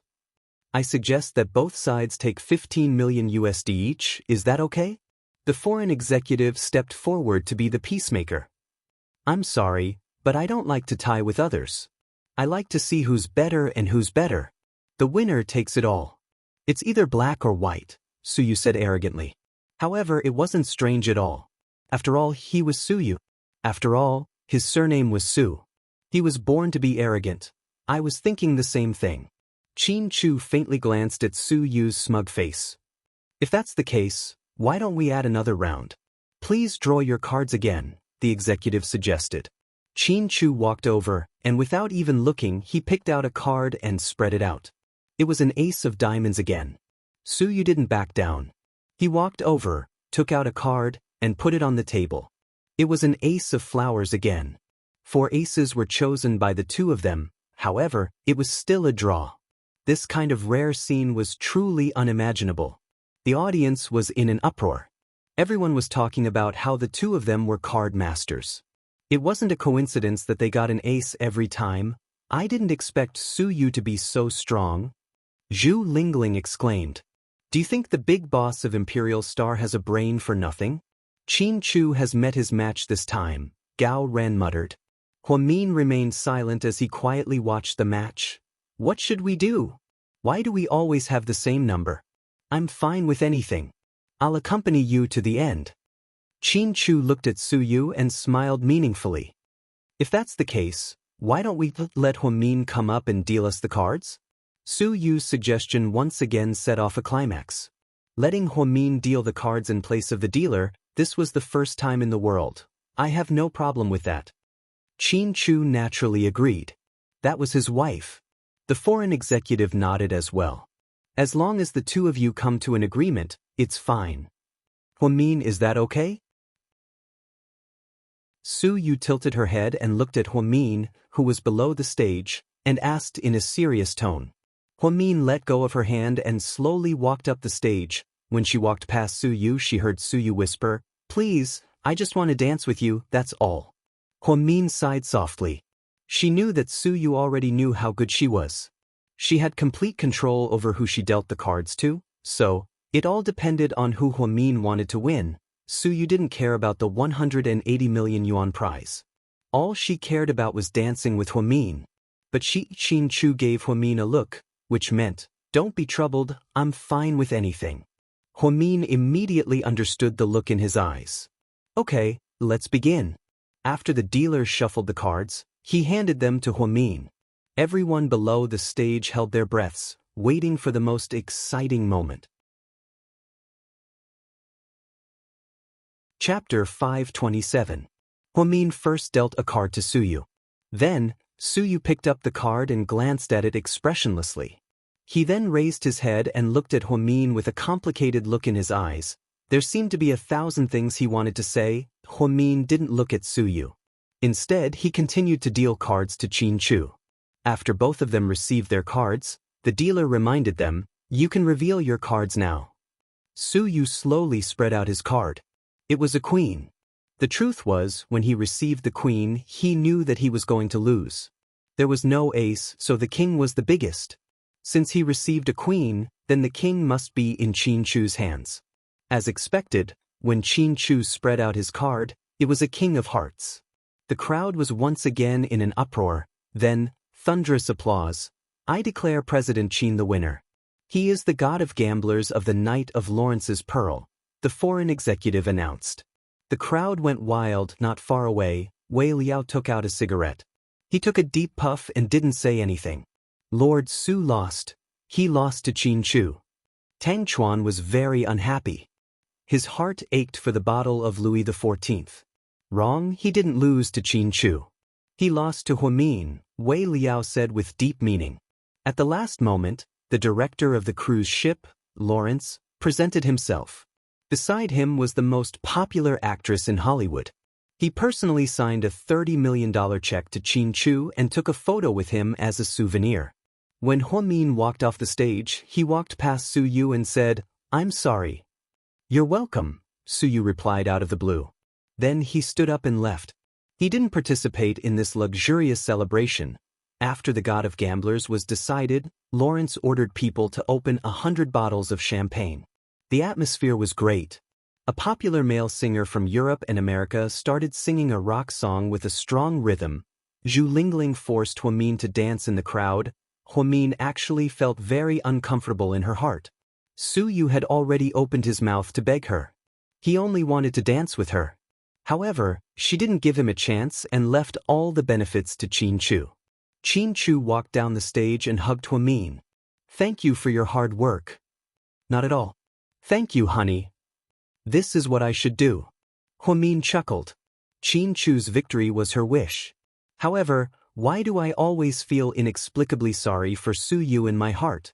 Inside the cruise ship suite, "You're tired today. Go to bed early." Wei Liao comforted her. "You sleep first. I'm a bit bored, I want to go out and get some fresh air. Don't tell me you're going to jump into the sea." "No, I'm not tired of living yet." After speaking, Su Yu turned around and walked out of the room. Su Yu sat down on a deck chair on the deck. Then he picked up the bottle of wine he just brought and started drinking. He didn't think he did anything wrong.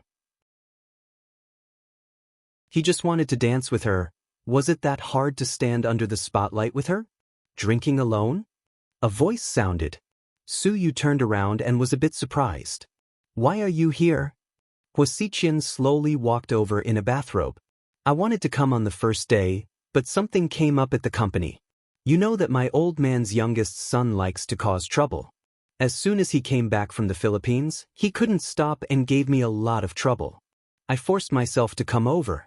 Luckily, I didn't miss the exciting scene." Yeah, it was exciting enough." Su Yu smiled bitterly. Huasiqian poured 2 glasses of wine and handed one to Su Yu.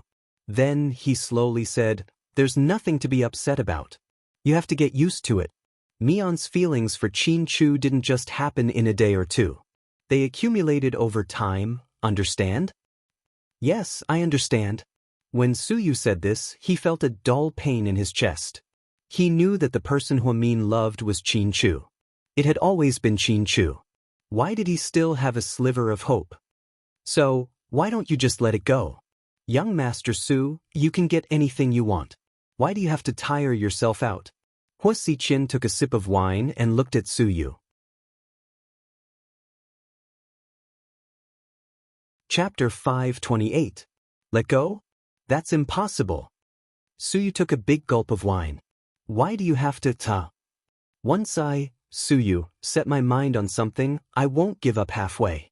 I won't play dirty tricks, I'll just take Huamin from her. It's okay if she doesn't like me, I can wait.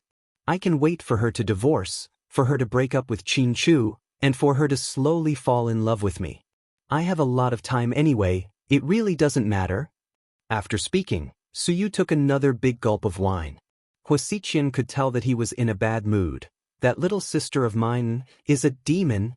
She doesn't have the looks to cause the downfall of cities, nor does she have a powerful background, but she always makes people want to get close to her." Huasiqian sighed. "Even if she's a demon, I'm going to marry her. In this lifetime, I won't give up until I marry Huamin." With a thrilling sound, Su Yu threw an empty bottle into the vast ocean. This man seemed to be determined. Despite being thwarted time and time again, he didn't give up. Instead, he became braver and braver. "I really have to admire your spirit." Huasiqian laughed maniacally. "Don't talk about me, don't you treat her differently too?" Su Yu said openly. "Yeah, I like her a lot." Huasiqian didn't hide it. "But she's your little sister. Even if you're not a member of the Hua family, you're still related in name. Don't make things worse, I'll take her myself." I hope you succeed soon. Hua Xiqin didn't say anything else and only laughed. When he boarded the cruise, he saw Huamin dealing out the cards. Su Yu's loss was inevitable, however, he did not expect that Su Yu would fall so deeply. He knew that the love between Qin Chu and Huamin was stronger than gold, but he still did not intend to let go. Su Yu and Hua Xiqin were drunk on the deck.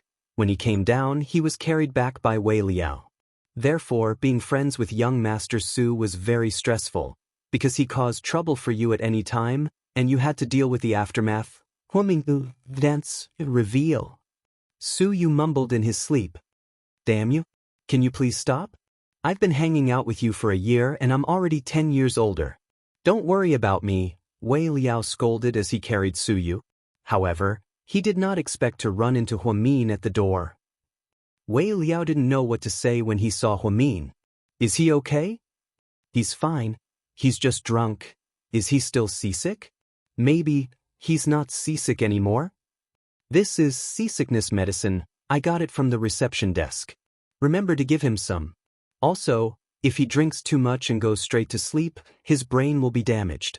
Why don't you let him take a shower before he goes to sleep? Why do you care so much about him? Wei Liao was confused. Just think of it as me learning from Lei Feng.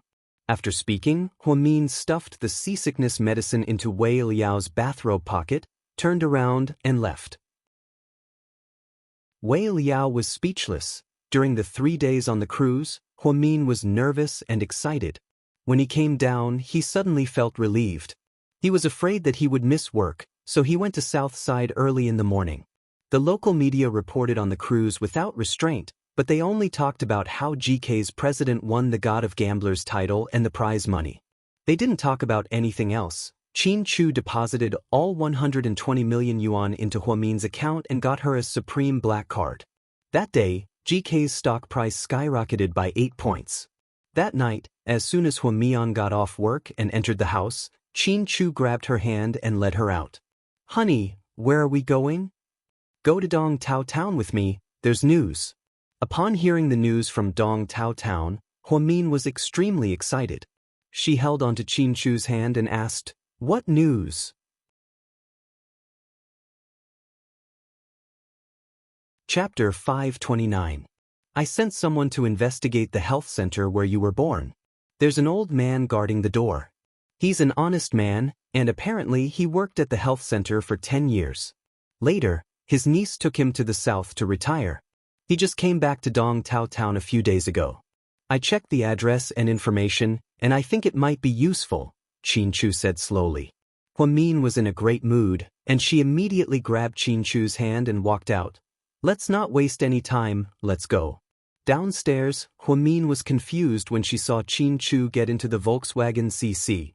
We're not driving the Maybach. Wasn't the Maybach faster? Get in first, I'll explain. Qin Chu looked at her. Huamin understood what he meant. She sat in the front passenger seat and fastened her seatbelt. Then, the car slowly drove out of Imperial Park. Because I think there's something fishy about your case. Someone might be trying to sabotage you, so I think we should keep a low profile. Dong Tao Town has a population of less than 50,000, and it's not very developed. Mercedes-Benzes and BMWs are rare, so I think the Maybach would be too eye-catching. You're so thoughtful, I was too impatient. Huamin felt a chill run down her spine after hearing what Qin Chu said. Perhaps she was too desperate to find her family, so she neglected a lot of things. Qin Chu already said last time that a lot of useful clues and people had mysteriously disappeared or died. Even the archive was burned down by a fire, so she didn't think it was a coincidence. It was very likely that there was a mastermind behind all of this, so the investigation in Dong Tao Town couldn't be too big of a deal. First of all, they had to keep a low profile. The Volkswagen CC wasn't slow, so the two didn't take the highway. Instead, they took the road and arrived at Dong Tao Town in less than 2 hours. By the time they arrived, the sky was already dark. The town wasn't like the city, where lights were always on after dark. Because of the small population, the few businesses in town all turned off their lights early. Are we going directly to that old man's house? Huamin asked nervously. Yes. After making several turns, Chu slowly stopped the car at a bungalow area at the edge of the town. We're here. Which house? Min asked as he looked at the dark house in front of him. The second from the bottom in the last row. Min looked over according to Chu's words and saw a very old house. It was the kind of house that was built with mud bricks. Nowadays, very few people still lived in such houses. The two of them walked on a muddy dirt road and finally arrived at the house. It was already past 7 o'clock. 7 o'clock in autumn was already considered dark in the north. The lights in the surrounding houses were on, but this one was not. It was dark inside, and it looked a little creepy. Something's not right.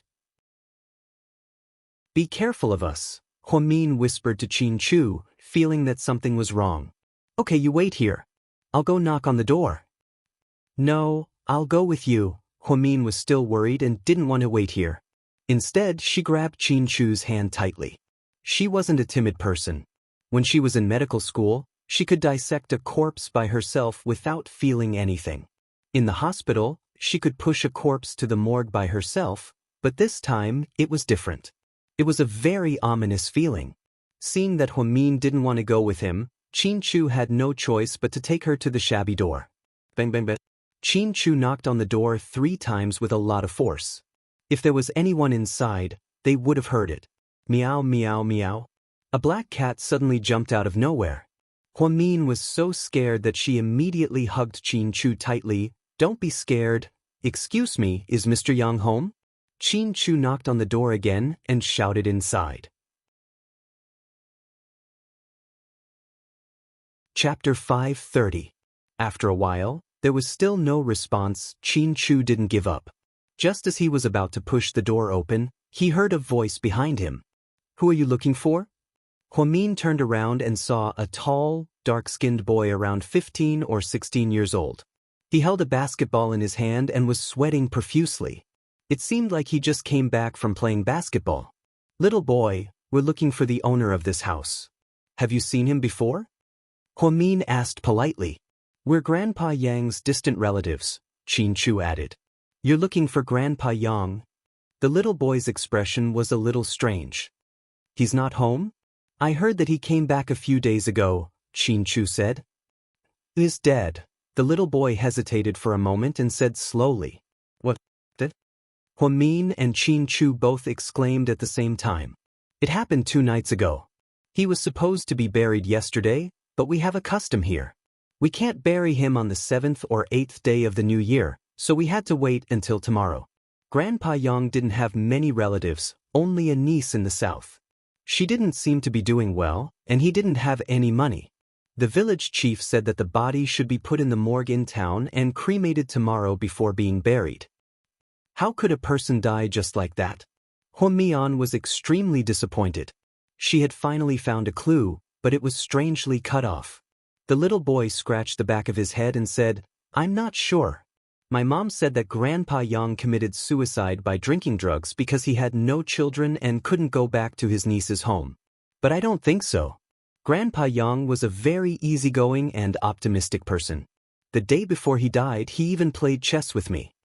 Min and Chu both fell into deep silence. Aching, what are you waiting for? Come back for dinner. A woman in her 30s yelled from afar. Okay, Mom. After speaking, the boy turned around and said, I can't talk to you guys anymore. Mom's calling me home for dinner. Thank you, little brother. Min nodded at him. Seems like we're late. Chu said in a low voice. That's right. He actually died. How strange. What do you want to do now? Chu asked Min. I want to take a look at the village head's house. That's what I thought too. Let's go. In the end, Chu and Min did not enter Grandpa Yang's old house. Instead, they inquired about the location of the village head's house and went directly to a big house built with iron tiles at the entrance of the village. This was the village head's man. It was said that the village head's surname was Zhu. He was quite popular and had a good reputation in the village. You two are? You guys, we are Uncle Yang's distant relatives. We heard that he came back a few days ago, so we wanted to visit him. But we heard that he died. What happened? Huamin pretended to be Uncle Yang's relatives according to Qin Chu's explanation. When the village head heard that they were relatives, he seemed to relax a lot and invited them into the house. What kind of relatives are you? Why haven't I heard him mention you before? Didn't he only have one niece? The village head looked at Qin Chu and Huamin in confusion. It's like this. Uncle Yang and my family are old relatives. We haven't seen each other for many years. My parents want to find some relatives in their hometown, so they asked me to come and take a look. I heard that Uncle Yang came back from the south, so I wanted to visit him today. Then you guys are too late. He's dead. I heard, but what happened? It's too sudden. How did he die? Qin Chu asked again about the cause of death. Chapter 5:31. He drank rat poison. To be honest, old Yang took things too hard. It's sad that he has no children, but there's still the government, right? I've already registered him as a low-income household, and he'll get a monthly allowance from the government. A living person won't die from holding his pee in. He just took things too hard. We're all sad. The village chief's eyes were filled with sadness. Why would he drink pesticide out of nowhere? Did they do an autopsy? It was suicide. Wasn't it premeditated murder? Huamin didn't believe it, so he asked the main point. The village chief was slightly shocked. Murder? That's impossible. He must have committed suicide. How are you so sure? Qin Chu asked again. Because he went to the pesticide store in town to buy the rat poison. The store owner admitted it herself. He said that he bought it because there were many rats in his house. Who knew that he drank it himself? Sigh. The village chief sighed heavily after he finished speaking.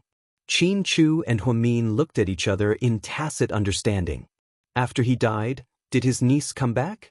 Qin Chu remembered that Uncle Yang had a relative. I told her, but I don't think she'll come. Huamin asked.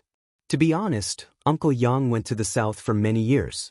We thought he was there to retire, but we heard that his niece's marriage changed. Her husband cheated on her and they divorced. His niece had no choice but to remarry. However, the family she remarried to had only one request. They could take care of the children, but not the old ones. I heard that they were very strict with his niece and didn't even give her money. She didn't even have travel expenses, so how could she return? Old Yang's body is in the hospital's cold storage. Tomorrow morning, I'll get someone to take his body away and cremate it. The cost of the cremation was raised by the villagers. How pitiful. Now, Qin Chu and Huamin understood why Uncle Yang suddenly came back from the south. It turned out that his niece's family changed and she remarried. She couldn't tolerate him, so Uncle Yang didn't want to delay her remarriage. She came back to the north alone, but there was no reason for her to commit suicide. After coming back, it wasn't like they couldn't live anymore. The country treated lonely old people pretty well, and they could maintain their livelihood. He had only been back for less than a week, and yet he had committed suicide. Huamin felt that it was a little unreasonable. Chief, has his body been examined? Yes, it's the rat poison. Have the police investigated the scene? Are there any traces of other people? For example, footprints or fingerprints? Huamin asked again. Miss, isn't your question funny? Since it was already confirmed that she had committed suicide, what was the point of doing that? Besides, Huamin and old Yang get along very well. He has no grievances with us, so why would anyone want to harm him? Also, there's no benefit to be gained from doing so. Don't bully me because I'm a farmer who doesn't study much, but there's still a motive to kill, right? The village chief felt that Huamin's question was a little ridiculous.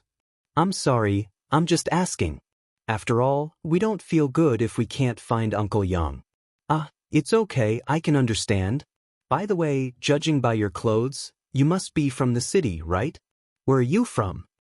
The village chief didn't know if he asked this intentionally or not. Qin Chu pressed down on Huamin's hand and said, We're from T-City. We're just running a small business in the city. Old Yang is really unlucky. If you guys had come earlier, if he knew that he had relatives, he wouldn't have killed himself, the village chief said slowly. Qin Chu quietly took out his wallet and took out 10,000 yuan and handed it to the village chief. Chief, take this as the cost for tomorrow's cremation. Use the rest to find a good grave for Uncle Yang. I hope he can rest in peace. This? The village chief seemed to be shocked by the 10,000 yuan. Take it, Chief. Sorry for troubling you. We still have things to do, so I'm afraid we won't be able to attend the funeral tomorrow, Xianxia added. Okay. Don't worry, I'll take care of it properly. The village chief took the 10,000 yuan with trembling hands and promised again. When they left the village chief's house, it was almost 10 at night. The village chief was very enthusiastic and asked his wife to cook a few dishes for them. However, Huamin and Xianxia didn't eat. After getting into the car, Xianxia asked, "Honey, how much of the village chief's words do you believe?" "Half," Huamin replied calmly. "What, do you suspect that there's something wrong with him?" Huamin looked at Xianxia and continued to ask. Chapter 5:32. We can't say for sure yet, there are too many suspicious points. Are we leaving the village now? Aren't we going to check out Uncle Yang's old house? Huamin thought about the creepy old house. Although she was scared, she still wanted to check it out. What if there were clues? Xianxia shook his head. It's too risky. If Uncle Yang really was murdered, then the killer is probably still watching the old house right now. We're outsiders, and it's already very suspicious that we're visiting the village. If we enter the house, we'll alert the killer. Plus, if he killed us, why would he leave any evidence behind? I just can't accept it. Huamin understood what Xianxia said, but she was right. She just couldn't accept it. It wasn't easy for her to get close to her biological parents, but it was cut off again. It was a terrible feeling. Xianxia drove with one hand and patted the back of Huamin's hand with the other. I know, Mian, you have to stay calm. All the mysteries will be solved one day. As long as I'm alive, I'll do everything I can to help you find your biological parents so that you can reunite with them as soon as possible. Maybe they don't want to see me. Huamin began to feel depressed. It was rare for her to feel so depressed. They won't, they'll be happy to have such a cute daughter, Xianxia comforted her.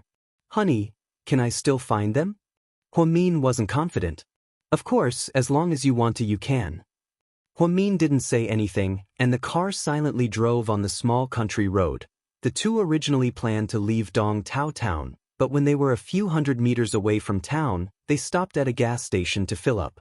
Huamin suddenly said, "Honey, leave the car here, we'll take a taxi back." What's wrong?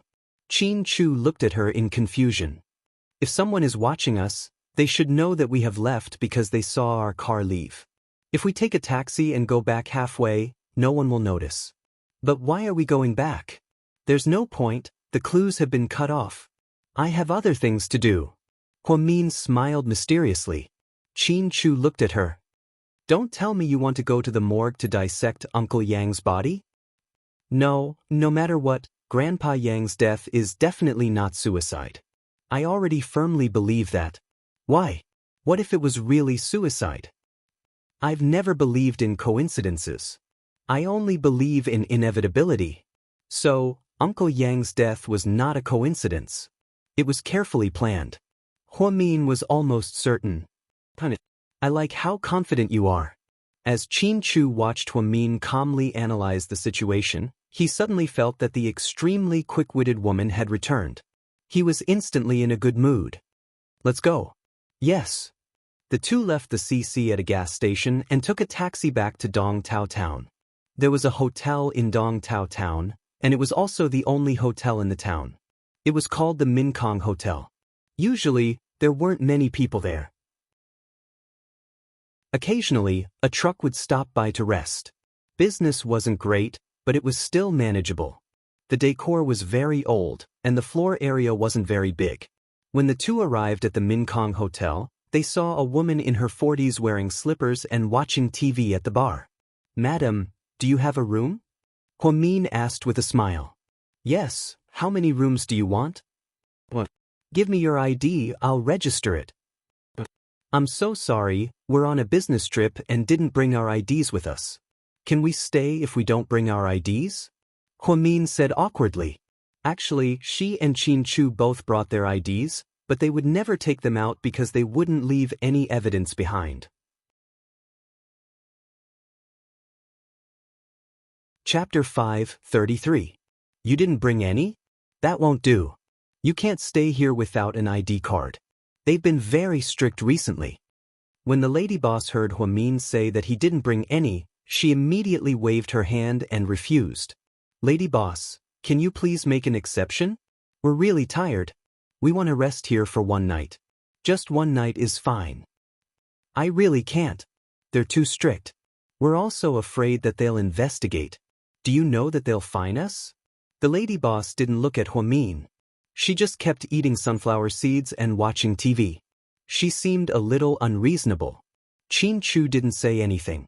He believed that Huamin had a way to deal with this kind of situation. As expected, Huamin took out 500 yuan notes from his pocket and placed them on the bar counter. What are you doing?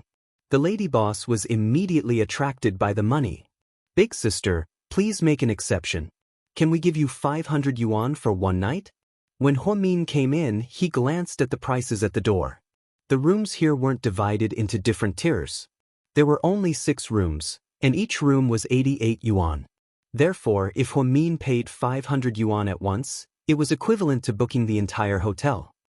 This? The lady boss looked hesitant. If you don't agree, then we'll have to go to the next town. As he spoke, Huamin wanted to take the money back. The lady boss immediately pressed down on Huamin's hand. Alright, stay here. But if someone comes to investigate later, you'll have to say that you're our relatives. Don't say that you're a guest, okay? Okay, thank you, big sister. In order to get closer, Huamin kept calling her big sister. Then, the two went up to the second floor. The innermost room was less than 10 square meters, and there was only one bed. There wasn't even a private bathroom. The bathroom was for public use. It was at the entrance of the second floor. It was very small and simple. However, in a place like this, the environment could only be like this. Honey, you insisted on coming back just to spend 500 yuan to stay in this small hotel? Qin Chu smiled at Huamin. 500 yuan was probably enough to stay in a 4-star hotel with a better environment. Don't worry, don't I have my reasons? What's the reason? Let's hear it. Qin Chu didn't know what Huamin wanted to do, but she definitely had a better idea. Since ancient times, inns have always been the best place to gather information. Because there are so many people coming and going, information is dense. So, I plan to give it a try and see if I can get anything out of this lady boss. Alright, then I'll leave the rest to you. Qin Chu was a man, so it was inconvenient for him to show up.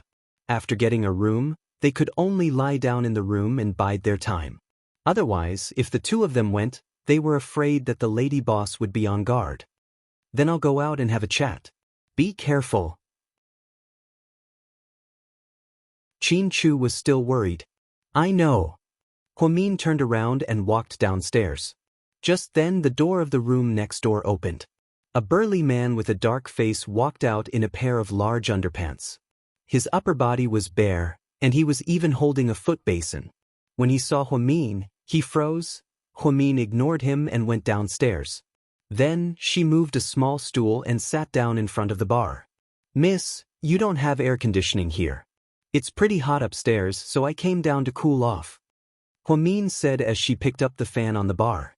It wasn't hot in September, but the room in the inn was too small and the windows were small, so it was stuffy. This place doesn't have air conditioning. It's not like the hotels in the big cities. Plus, 88 yuan is already a good deal. It's not even enough to cover the electricity bill. We don't know how to install air conditioning. You're right. Huamin smiled. Then, she glanced at the TV show that the lady boss was watching. It turned out to be a very popular web series called Yuzui. It was said to be a highly intelligent and brain-burning show with a good plot. Miss, you like to watch these kinds of police and gangster shows too? Huamin looked at her in surprise.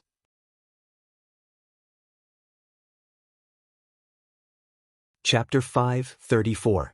Yeah, I watched it for fun. My daughter introduced it to me. She said all her classmates were watching it. Since we installed an internet connection last year, I decided to watch a few episodes for fun. Big sister, you look very young. How old is your daughter? Huamin asked casually. Take a guess. The big sister seemed to be in a good mood. Is she 15? Huamin asked softly. Ha. She's almost 25. Ah? That's old, but you look so young. Huamin was sweating profusely. I'm not young anymore. I'm 45. People here get married early. I got married when I was 19 and had a child when I was 20. No wonder. Huh, that's quite a coincidence. Your daughter is about the same age as me. I'm almost 25. My mother is a little older. She's almost 50. Huamin chatted casually. At that moment, the dark-skinned man came downstairs and gave the lady boss a look. The lady boss stood up and walked over. The two of them talked about something and looked at each other a few times. Huamin felt that it had something to do with him, so he became even more vigilant. In the end, the lady boss said something to the man, and the dark-skinned man turned around and went upstairs unhappily. Is that your husband? Big sister? How is that my husband? He's a truck driver. He's staying here overnight. The lady boss immediately denied. Huamin smiled faintly and didn't ask any more questions. He found a topic and asked, Big sister, when you gave birth, it was a natural birth, right? Did it hurt? Where did you give birth? Huamin thought that the woman's daughter was about the same age as her. If she also gave birth in the town's hospital, then wouldn't he be able to take the opportunity to ask about what happened back then? My daughter was not even a month old, and I accidentally slipped and fell, so I gave birth prematurely. The hospital in our town did not have any skills, and those doctors had not seen the world, so they did not dare to accept me. So my husband called a tricycle and sent me to the hospital in the city. After a day and a night, I finally gave birth. After that, I thought that I would only give birth to this one, and I would not have a second child even if I was beaten to death. Big sister, you only have one daughter. That's right, he's the only one. The old woman was quite proud. That's good. It's a lighter burden to have a child. Nowadays, raising a child requires a lot of energy and money. Little sister, you speak so well. You must be from the city. Your husband is so handsome. The lady boss smiled. Oh, that's right. I followed my husband because he was so handsome. Huamin laughed. You're so lucky. I really envy you. You're young, pretty, and have such a good husband. Big sister, have you lived here for a long time? Yeah, it's been more than 20 years since I married. Do you know Dr. Lon? Which Dr. Lon? The lady boss asked absent-mindedly as she watched the TV series. The Dr. Lon who delivered the baby at the hospital. The lady boss's expression changed slightly when she heard this. Then, she looked at Huamin in confusion. Why are you asking about her? It's like this. Dr. Lon delivered my aunt's baby when she gave birth. Now, she wants a replacement birth certificate. The police station needs the hospital stamp, and it has to be the hospital where she was born. At that time, there was no birth certificate, only a piece of paper. I saw that it was signed by Dr. Lon. Now, I want to ask if they can give me a replacement birth certificate, because that one has expired. I see. Then it's going to be tough. The lady boss shook her head. Chapter 5:35. What's wrong? Did Dr. Lon retire? Huamin asked on purpose. She didn't retire. She moved away. Her whole family moved away. Moved away? Where did they move to? I'm not sure. It has become one of the 3 unsolved mysteries in our town. I really don't understand. If you want to move, just move. Why do you have to be so secretive? They don't want the house, they don't want the furniture, and they didn't even take their clothes. I don't know what happened. It's really strange. You're saying, when Dr. Lon left, the house wasn't sold, the furniture was still there, and the clothes were still there. Only the people were gone, right? It's so strange. No one knows where they went. Even now, their house is still empty. There's even grass growing in the yard. Oh, I see. Sis, what are the other 2 unsolved mysteries in your town? I'm just curious. I always want to hear interesting gossip. The other 2 mysteries are about the strange fire at the hospital. That fire, was there anything strange about it? Of course. It caught on fire in the middle of the night. No one could put it out. The fire was very strange. The strangest thing was that the other rooms were fine. Only the archives room caught fire. In the end, all the records were destroyed. The hospital had to rebuild the archives. Luckily, no one died. The fire was so scary that my husband and I went to the scene. You're saying the fire couldn't be put out? How's that possible? Huamin smiled. It's true. You might not believe me even if I tell you, but the fire couldn't be extinguished by water. It kept burning and burning until it was extinguished by itself. The elders said that there was a monster in the room, a spider spirit or something like that. They said that it was a heavenly fire that was used to enforce justice on behalf of the heavens and destroy those monsters. That's an interesting legend. What about the other one? Huamin continued to ask.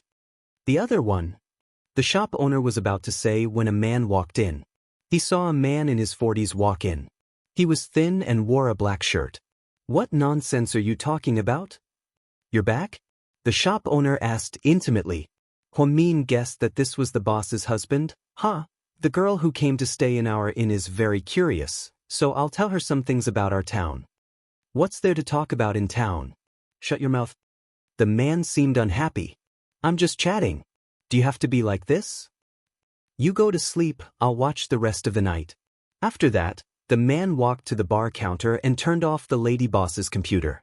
Boss Nian seemed to be a little afraid of her husband. She smiled awkwardly and then greeted Huamin. You should go back and sleep too. Bye-bye, big sister. Huamin felt that it was a pity that she did not hear the third unsolved mystery, but she vaguely felt that it was related to the hospital. It all seemed to be related to what had happened back then, an unquenchable fire?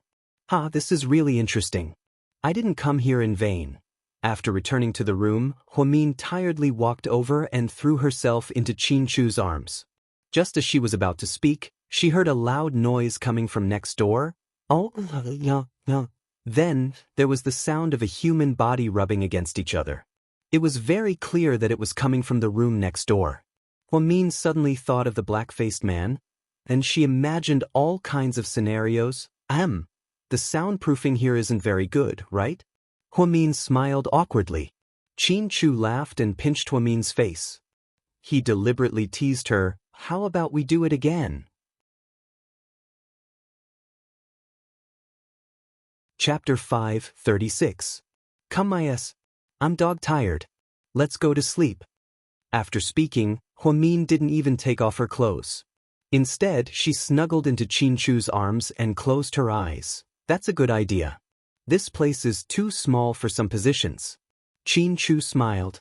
Huamin closed her eyes, raised her fist, and punched Qinchu again. You're so dirty, Mr. Qin. Go to sleep. Honey, did you? Qinchu wanted to ask her what she got from downstairs for so long.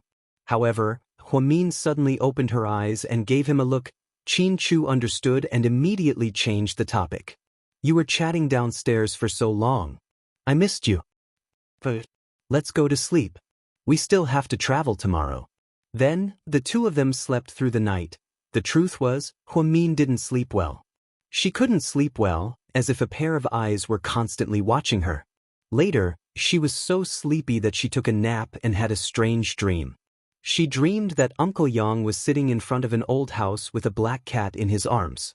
Then he suddenly fell to the ground and died. Then she saw a figure standing in front of the old house. She couldn't tell who it was. Huamin wanted to chase after the figure. After running for a long time, she finally woke up. 6 a.m., Huamin and Qinchu got up and left the motel in a hurry. They didn't even eat. After changing their car at the gas station, Huamin bought 2 loaves of bread and 2 bags of milk. She took them to the car and gave one to Qinchu. You didn't tell me yesterday because you were afraid that someone was watching us? Huamin nodded. I can't guarantee that there aren't any surveillance cameras there. After all, technology is advanced these days. The owner's wife is very good at using computers. Did you find anything? Let me tell you something first. That motel is basically a den for prostitutes. What? Qinchu almost spat out the milk in his mouth. Really, I'm not joking. How did you find out? Qin Chu found it difficult to digest such a large amount of information. First of all, Dong Tao Town doesn't have a lot of mobile heat sources, so their hotel won't have any business at all. Secondly, when I went out yesterday, a big man with a dark face came out from next door. He looked at me strangely, and when I went downstairs, he followed me and even pulled the owner's wife aside to have a chat. They spoke very softly, but I can read lips. I know that. You don't have to show off. Qin Chu smiled. Huamin knew how to read lips 7 years ago.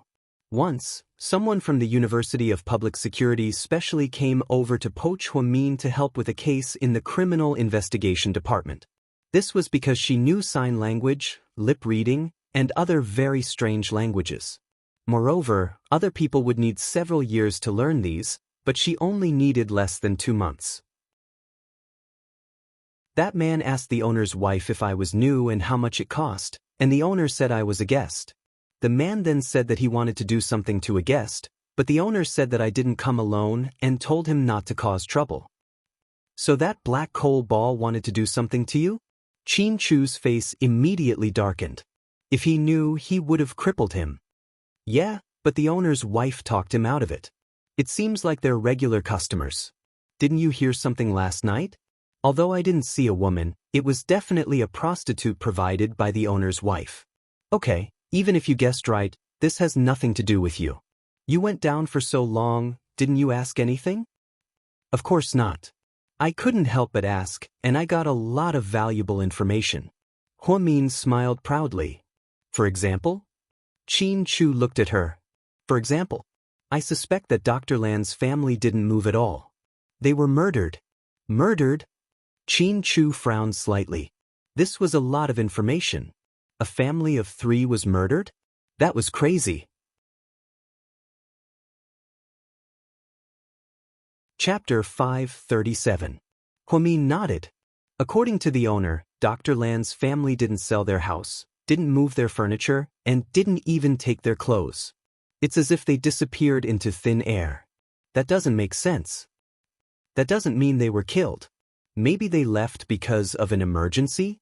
Qin Chu didn't agree with Huamin's point of view. That's possible, but I think it's very unlikely. Think about Uncle Yang's death. You should know that the murderer isn't a kind person. If he didn't even let an old man go, why would he let Dr. Lan, the main witness? Don't forget that Dr. Lan was the main person involved in the whole incident. She's dead, so there's no evidence. I don't think a murderer who could quietly kill Uncle Yang and make it look like a suicide would be stupid enough to let Dr. Lan and her family escape. After Huamin finished his analysis, Qin Chu sucked in a breath of cold air. You're so meticulous. I overlooked the connection between the 2 cases. You're right, a suspect who could even kill an old man is a kind person. But everything depends on evidence. Should we go to Dr. Lan's old house and take a look? Of course not. Unless it's absolutely necessary, we can't return to this town. But seeing how cautious Huamin was, Qin Chu was a bit doubtful. Because there are too many eyes in this town and too many suspicious people. We don't know who is trustworthy, so we can't take the risk. If we find a new witness, we have to find her before that person kills her. Otherwise, we might be killed again.